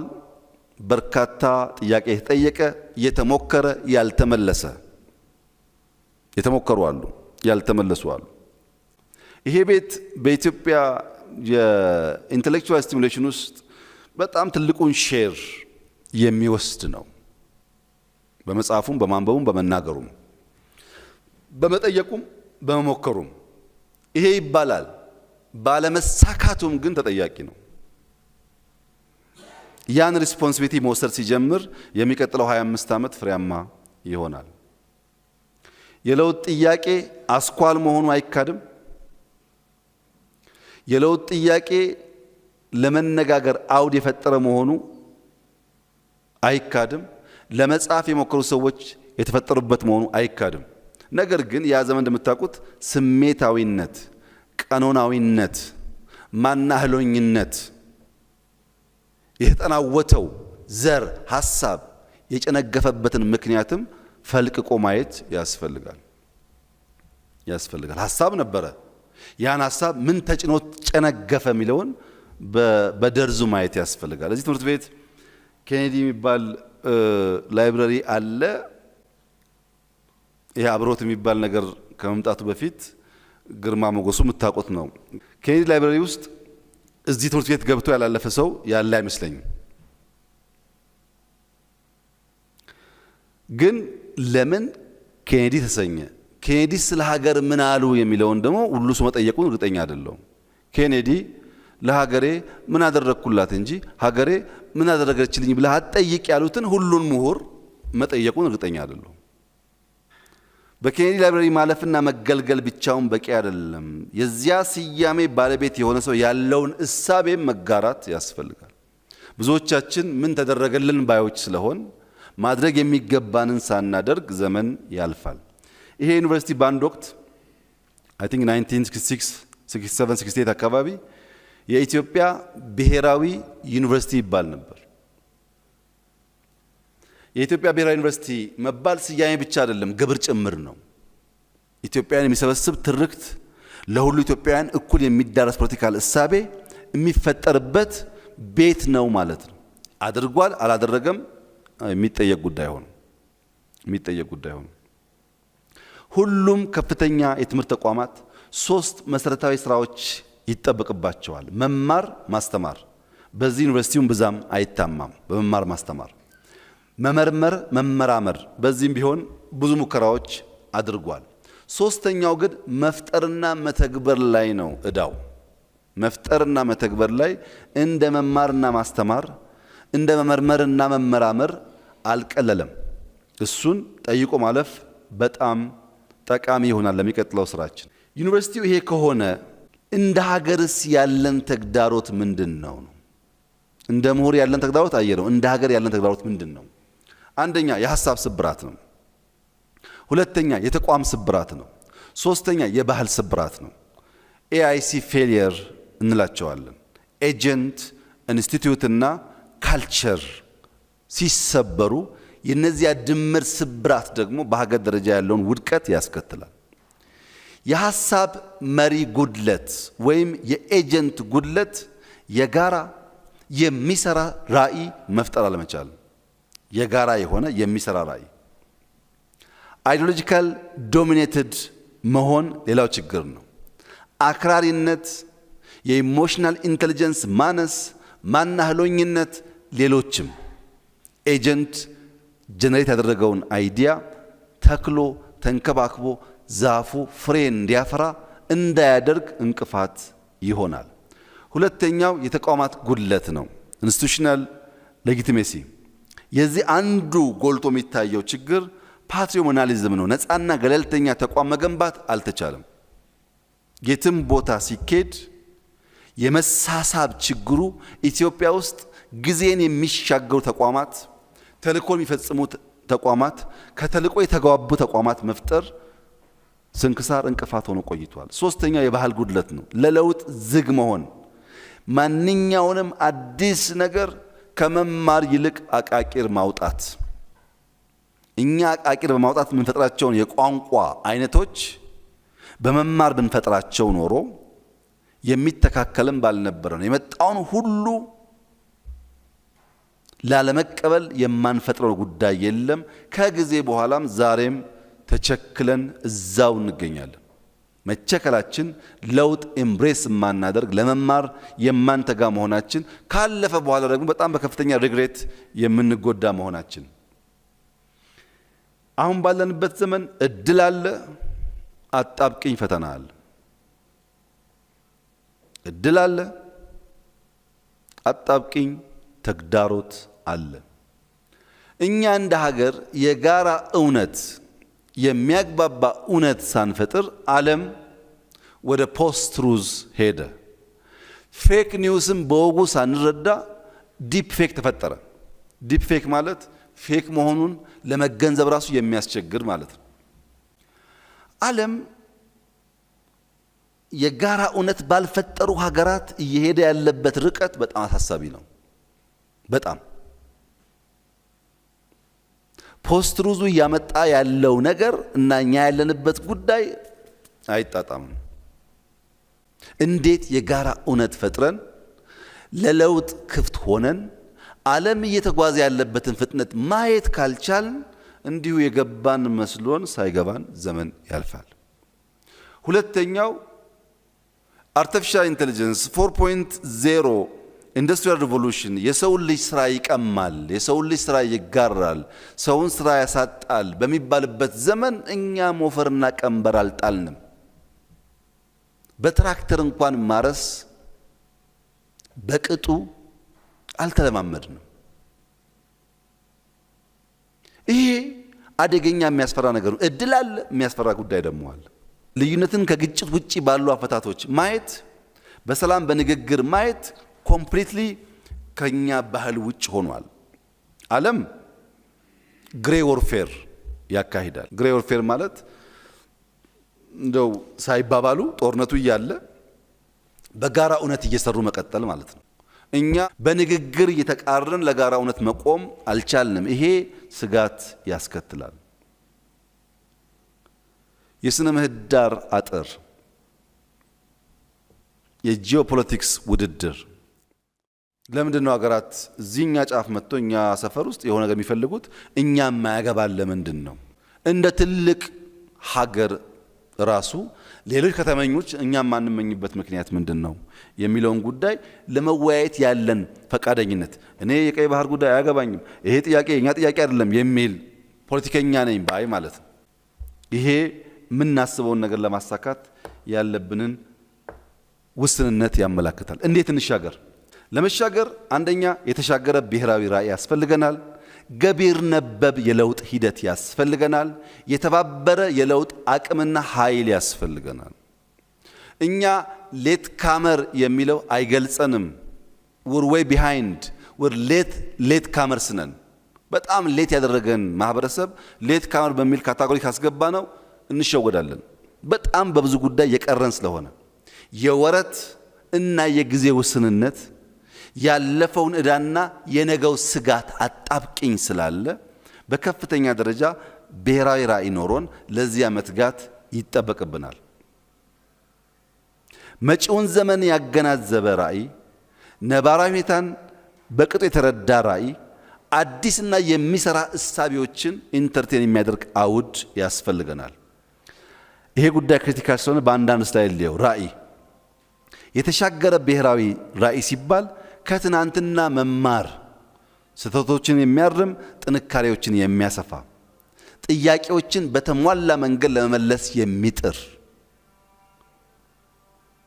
ይሄ ከትናንት ጋር ያለው ትስስር ነው። ዛሬስ ለመስዋዕትነት ዝግጁ መሆን፣ እኔና እናንተ የበለጸገች ኢትዮጵያን በተሟላ መንገድ የምንቋደስ ሰዎች አይደለንም።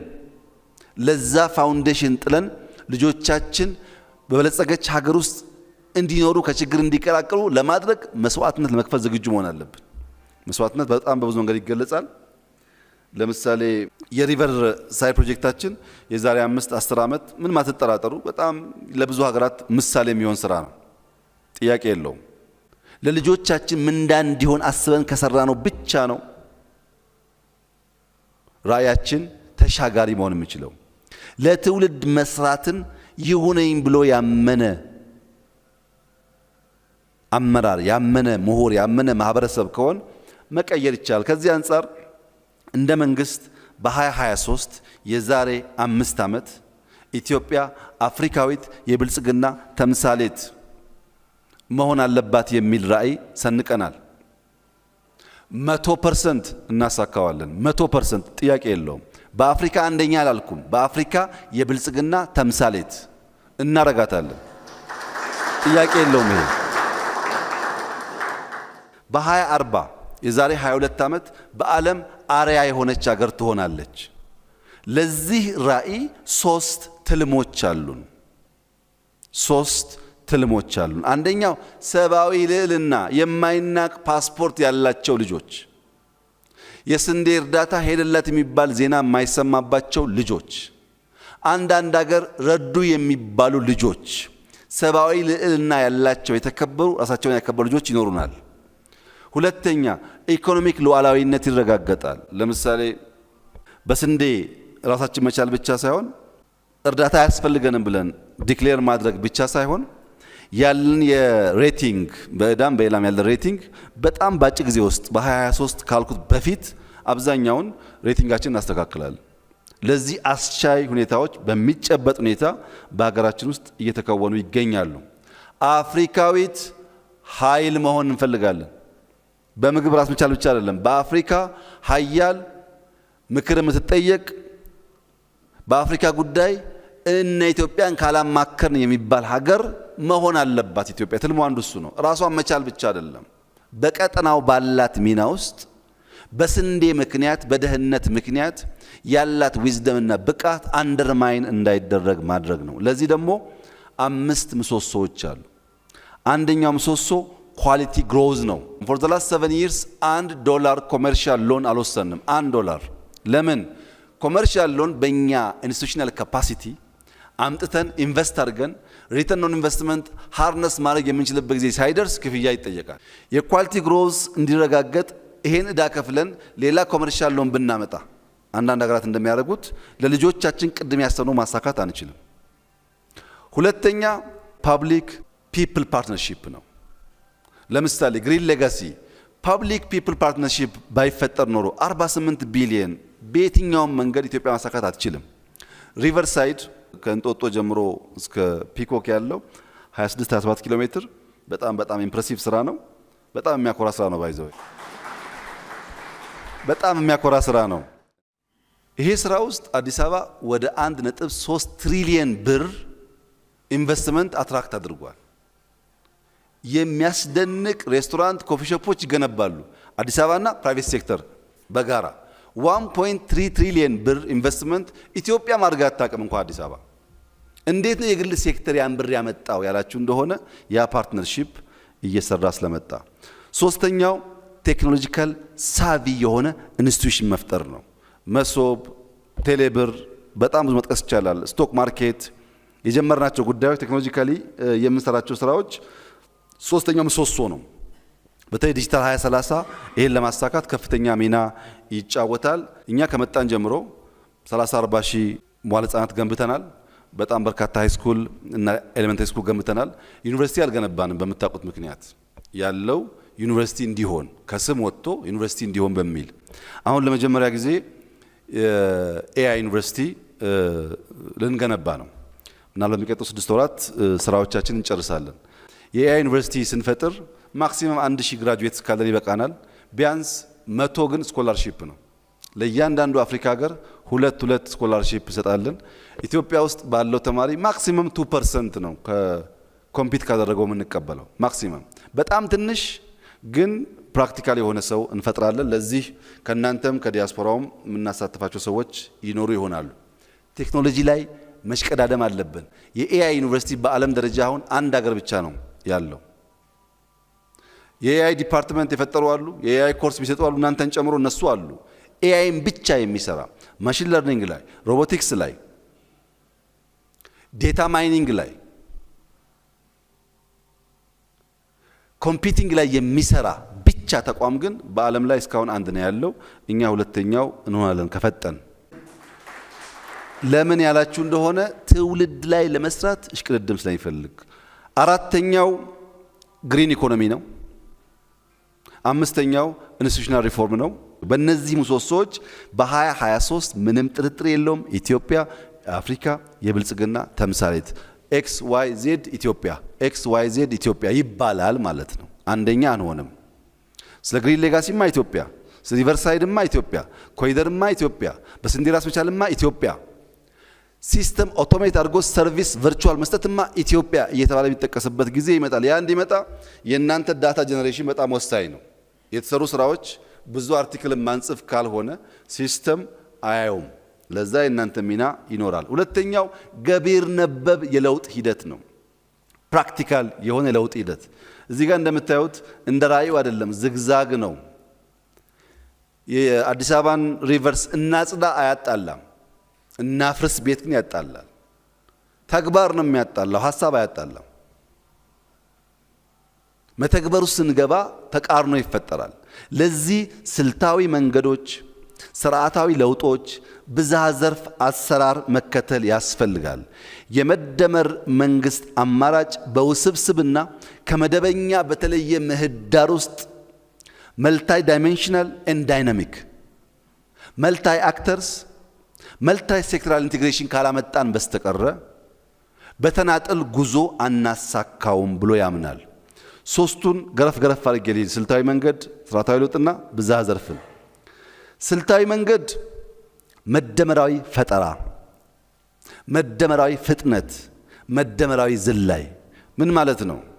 እናንተ ሼልፍ ላይ ብዙ ሐሳብ አለ።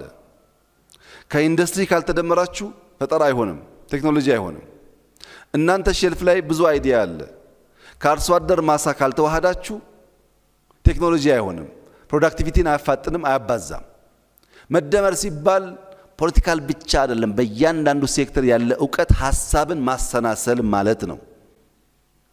አሁን ባለው ኮንቬንሽናል ሊኒየር በሆነ መንገድ ቅድም ያስቀመጥነው ራዕይ ማሳካት አንችልም። ቢኮዝ እድገት ወጥና ተገማች አይደለም። በጣም ብዙ አንሰርቴኒቲ በውስጡ አሉ። ያን አዳፕት የማድረግ አቅም ካልፈጠርን በስተቀረ ኢንክሉሲቪቲን ካላሳደግን በስተቀረ የሁሉን አክተር ሚና መጠቀም ካልቻልን በስተቀረ ሊሳካ አይችልም። ሐሳብና ጊዜ ትልቁ የለውጥ አቅም በሆኑበት በዚህ ዘመን ሐሳብና ጊዜ ትልቅ ሼር በሚወስዱበት በዚህ ዘመን ያ የተሰናሰለ የአሰራር ሂደት በጣም ወሳኝ ነው። ስርዓታዊ ለውጥ ሚዛናዊ ትብብር በአራት ተዋንያን በመንግስት፣ በገበያ፣ በመካነ ትምህርት፣ በማህበረሰብ ያስፈልጋል። ንቁ መንግስት የግል ዘርፍን ጉድለት የሚሞላ ሐሳብ የሚገዛ ጠንካራ ኦቨርሳይት የማድረግ አቅም ያለው መንግስት ያስፈልጋል። ስኬትንና ተግዳሮትን የሚካፈል የግል ሴክተር ያስፈልጋል። ድል ብቻ አይደለም፣ ተግዳሮት የሚጋራ የሚያስተሳስር ታለንትን እንደ ኢንፍራስትራክቸር ወስዶ የሚገነባ መካነ ትምህርት ያስፈልጋል። ታለንት መንገድ ነው። ታለንት ኤሌክትሪሲቲ ነው። ታለንት ኢንፍራስትራክቸር ነው። ታለንት የሌለው ማንኛውም ማህበረሰብ ያለውን መጠቀም አይችልም፣ እንኳን አዲስ ሲፈጠር። ያን የሚሰራ መካነ ትምህርት ያስፈልጋል። ማህበረሰቡ ደግሞ ባለቤት የሆነ ህብረተሰብ በሂደትም በውጤትም ያሉ ፈተናዎችም ድሎች የሚቋደስ መሆን አለበት። ብዝሃ ተዋናይ ስንል ኢንተርፕረነር የግል ዘርፍ ያስፈልጋል፣ እሴት የሚፈጥር ኢንተርፕረነር መንግስት ያስፈልጋል፣ አስቻይ ስርዓት የሚፈጥር ኢንተርፕረነር ምሁር ያስፈልጋል፣ ሐሳብ የሚፈጥር ኢንተርፕረነር ባህል ያስፈልጋል፣ የሚነሳሳ አጃይል የሆነ አዳፕቲቭ የሆነ ለመማር ዝግጁ የሆነ። ለምን አሁን እኛ ያለን መዋቅራዊ ችግር ሱፕራስትራክቸሩም ኢንፍራስትራክቸሩም አልትራስትራክቸሩም ኢንፍራስትራክቸሩም የሚፈታው እነዚህ ተዋንያን ተሰናስለው ስራቸውን ከሰሩ ብቻ ነው። በአንድ ወገን ጥረትና ስራ የተሟላ ውጤት ልናመጣ አንችልም። የተሻገረ የተሳሰረ ምሁራዊ ሚና እንዴት እንወጣ? አንደኛ ንቁ ተሳትፎ፣ በእያንዳንዱ የሐሳብ ገበያ ውስጥ የራስን ድርሻ ኮንትሪቢዩት ለማድረግ በንቃት መሳተፍ፣ ከራስ የተሻገረ ዓላማ መያዝ፣ ሐሳብ ትልቁ ፕሮዳክት እንደሆነ ማመን፣ የሰው ዋነኛው የእድገት አቅም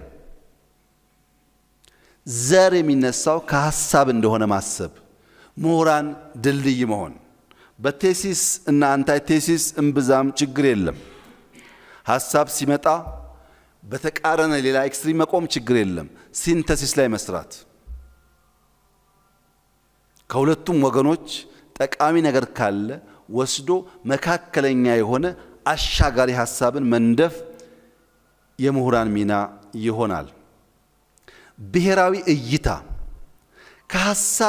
ከሐሳባዊ ፋይዳ ባሻገር ከእውቀታዊ ፋይዳ ባሻገር ብሔራዊ ፋይዳው ማየት ጀስት አውቄያለሁ ተመርቄያለሁ ሳይሆን ለሀገር ለማህበረሰብ ያለውን ኢምፓክት ማየት። ምሁርነት ከሙያዊ ስኬት ከሙያዊ ኬሪየር ባሻገር ለሀገር እድገት ያለውን ጠቀሜታ ማየት። ክፍል ከጊዜ ሰሌዳ ባሻገር ከጠባብ ሩም ባሻገር ሀገርና ትውልድን እያሰቡ መስራት። ጊዜ የማይገድበው ሙያዊ ልዩነት የማያጥረው ፖለቲካዊ ዲፍረንስስ የማያስቀሩት ምሁር መሆን ይኖርበታል። ኢንተርፕረነር እይታ ሲባል መፍጠር፣ መተግበር፣ መለወጥ ነው። ኢኖቬት የምናደርገው ኮንሱም ማድረግ ብቻ ሳይሆን አይዲያን ፕሮዲዩስ ማድረግ ያስፈልጋል። ፕሮዲዩስ ማድረግ ስንችል ኮንሰምፕሽናችን ይሳልጣል፣ ጋፕ ካለውም ይሞላል። ሁለተኛው ኢምፕሊመንት ማድረግ ነው። እውቀት ከሼልፍ የሚሻገር ሪሶርስን የሚጠብቅ ሳይሆን ሪሶርስን የሚፈጥር መሆን አለበት። የጅማ ዩኒቨርሲቲ ከዩኒቨርሲቲ ወጥቶ የአርሶ አደር ማሳ ውስጥ ቡና ላይ ካልሰራ፣ የአዳማ ዩኒቨርሲቲ ከማሳ ወጥቶ ስንዴ ላይ ካልሰራ፣ ቁጭ ሪሶርስ ከጠበቀ የምናስበውን ነገር ኢምፕሊመንት ማድረግ አንችልም። ሶስተኛው ኢምፓክት ነው። ውጤትና መፍትሄ ተኮር መሆን፣ ችግር መተንተን፣ ጉድለት ለማሳየት መሞከር እሱ ችግር የለውም፣ ሁሉም ሰው ይችለዋል።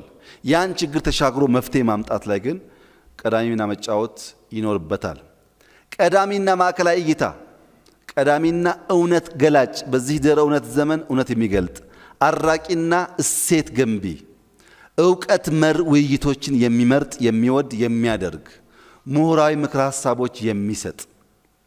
የሴራ ትንታኔ መበራከት እውነት አንሶ እንዲታይ ስለሚያደርግ የዳታ የኢንፎርሜሽን እና የእውቀት ሲኩዌንስ ሳይበላሽ እውነት እንዲጎላ የሚያደርግ መሆን አለበት። እውነት መርምረው መግለጥ፣ ነገር ከስር ከመሰረቱ ማየት የሚችሉ ምሁራን ሲበራከቱ ኢትዮጵያ ውስጥ ያለው ችግር ተፈቶ የምናስበውን ነገር እናሳካለን። ማጠቃለያ፣ ከነባሩ የሐሳብ አጥር እንውጣ። አዳዲስ ሐሳብ ለመፍጠር እንሂድ። ከልማድ እስር እንውጣ። ሸብቦ የያዘን የልማድ እስረኝነት ወደፊት እንዳንሻገር ስለሚያደርገን ከጎራ ከሰፈር እንውጣ። ሐሳብ ድንበር የለውም። ከጎራ ከሰፈር ወጥተን የበለጸገች ኢትዮጵያን ለመፍጠር በጋራ እንስራ። ለምን ያላችሁ እንደሆነ ኢትዮጵያ ረጅም ዘመን ያላት ሀገር ናት። የዛሬ 4-5 ዓመት ኢትዮጵያ አትፈርስም ብዬ በምናገርበት ሰዓት ብዙ እምነት የለም። አሁን ብዙ ጥርጣሬ ያለ አይመስለኝም። ኢትዮጵያ አትፈርስም። ኢትዮጵያን ማፍረስ የሚችል ኃይልም የለም። የሚፈልግ ሞልቷል፣ ማድረግ የሚችል ግን የለም። ከዛ አልፋለች። ለምን? ስረ ሰደድ ቤተ ሰፊ አገር ስለሆነች። ሀገር በቀል እሳቤዎች ቅድም እንዳነሳሁት በአፍሪካ ውስጥ ብቸኛው በጽሁፍ ቋንቋ ለመገበያየት የሚያስችል ፊደል ካላንደር ያላት ሀገር፣ በራሷ አውድ ለመመላለስ የሚያስችል በጣም ብዙ ፈጠራዎች ያላት ሀገር ናት። የዳበረ ባህል ያላት ናት። ተናበን ተሰናስለን ተማምረን በጋራ ቆመን መናናቅን፣ እብሪትን፣ ማናህለኝነትን አስቀርተን ብንሰራ ልናመጣ የምንችለው ውጤት ትልቅ ነው። ለዚህ ዋናው ነገር መልካምነትና በጎ ህሊና ነው። መልካምነትና በጎ ህሊና ከሌለ እኩይ ፍላጎትና ሐሳቢዎች ይኖራሉ፣ ግን አይከናወኑም። በአንድ ወቅት አንድ ሼክ ግመል ሊገዙ ገበያ ይወጣሉ። ገበያ ሲወጡኝ ሼክ ረዳት ነበራቸው። ገበያ ወጥተው ካሉ ግመሎች አንደኛውን መርጠው ዋጋ ተደራድረው ከፍለው ይገዛሉ። ገዝተው ወደ ቤት የመልስ ጉዞ እንደጀመሩ ግመሉም እንዲያርፍ እነሱም እንዲያርፉ አንድ ቦታ አረፍ ብለው ሲቀመጡ አጋጣሚ ግመሉ ኮርቻ ነበረው። ግመል ትልቅ ነው። ላዩ ላይ ያለ ኮርቻ እምብዛም አይታይም። ኮርቻውን ረዳቱ ሲያነሳው ከስሩ ትንሽ የተቋጠረ ነገር ያገኛል። ያ የተቋጠረ ነገር በውስጡ ብዙ እንቁዎች ይዟል። ሰውየው እንቁ መሆናቸውን ሲያይ ረዳቱ በእጅጉ ይደሰታል፣ ይፈነጥዛል። ለሼኩም አለፈልን፣ ግመሉን ከገዛንበት በብዙ እጥፍ የላቀ ሀብት አግኝተናል ይላቸዋል። ሼኩ የለም ይሄ ስላልገዛ ነው እንመልሳለን ይላሉ። ሰዎቹ እኮ እዚህ እንደነበረ ማያቁም እንደሸጡልንም ማያቁም መመለስ አያስፈልገንም ይላል ረዳቱ። አይ እነሱ ባያቁም እኛ እናቃለን፣ ስለምናቅ ማስቀረት አንችልም ብለው ወደ መጡበት ወደ ገበዩበት ገበያ ይመለሳሉ። ተመልሰው ሰውየውን አፈላልገው ይቅርታ በስተት እነዚህን እንቁዎች ከግመሉ ጋር ሰጥተናል፣ ይሄ እንቁ ያንተ ነውና ውሰደው ይላሉ። ሰውየው ይደነቃል፣ ከፍቶ ይቆጥራል። ያስቀመጠው 24 እንቁ ነበር። 24ቱም እንቁዎች አሉ። በጣም ደስ ብሎኛል ታማኝ ስለሆኑና 2 እንቁ ልስጦት ይላቸዋል። ሼኩ የለም 2 እንቁማ ወስጃለሁ አሉት። ደግሞ ቆጠረና አልወሰዱም፣ 24 ነበረኝ አሁንም 24 ነው ያለው አሉት።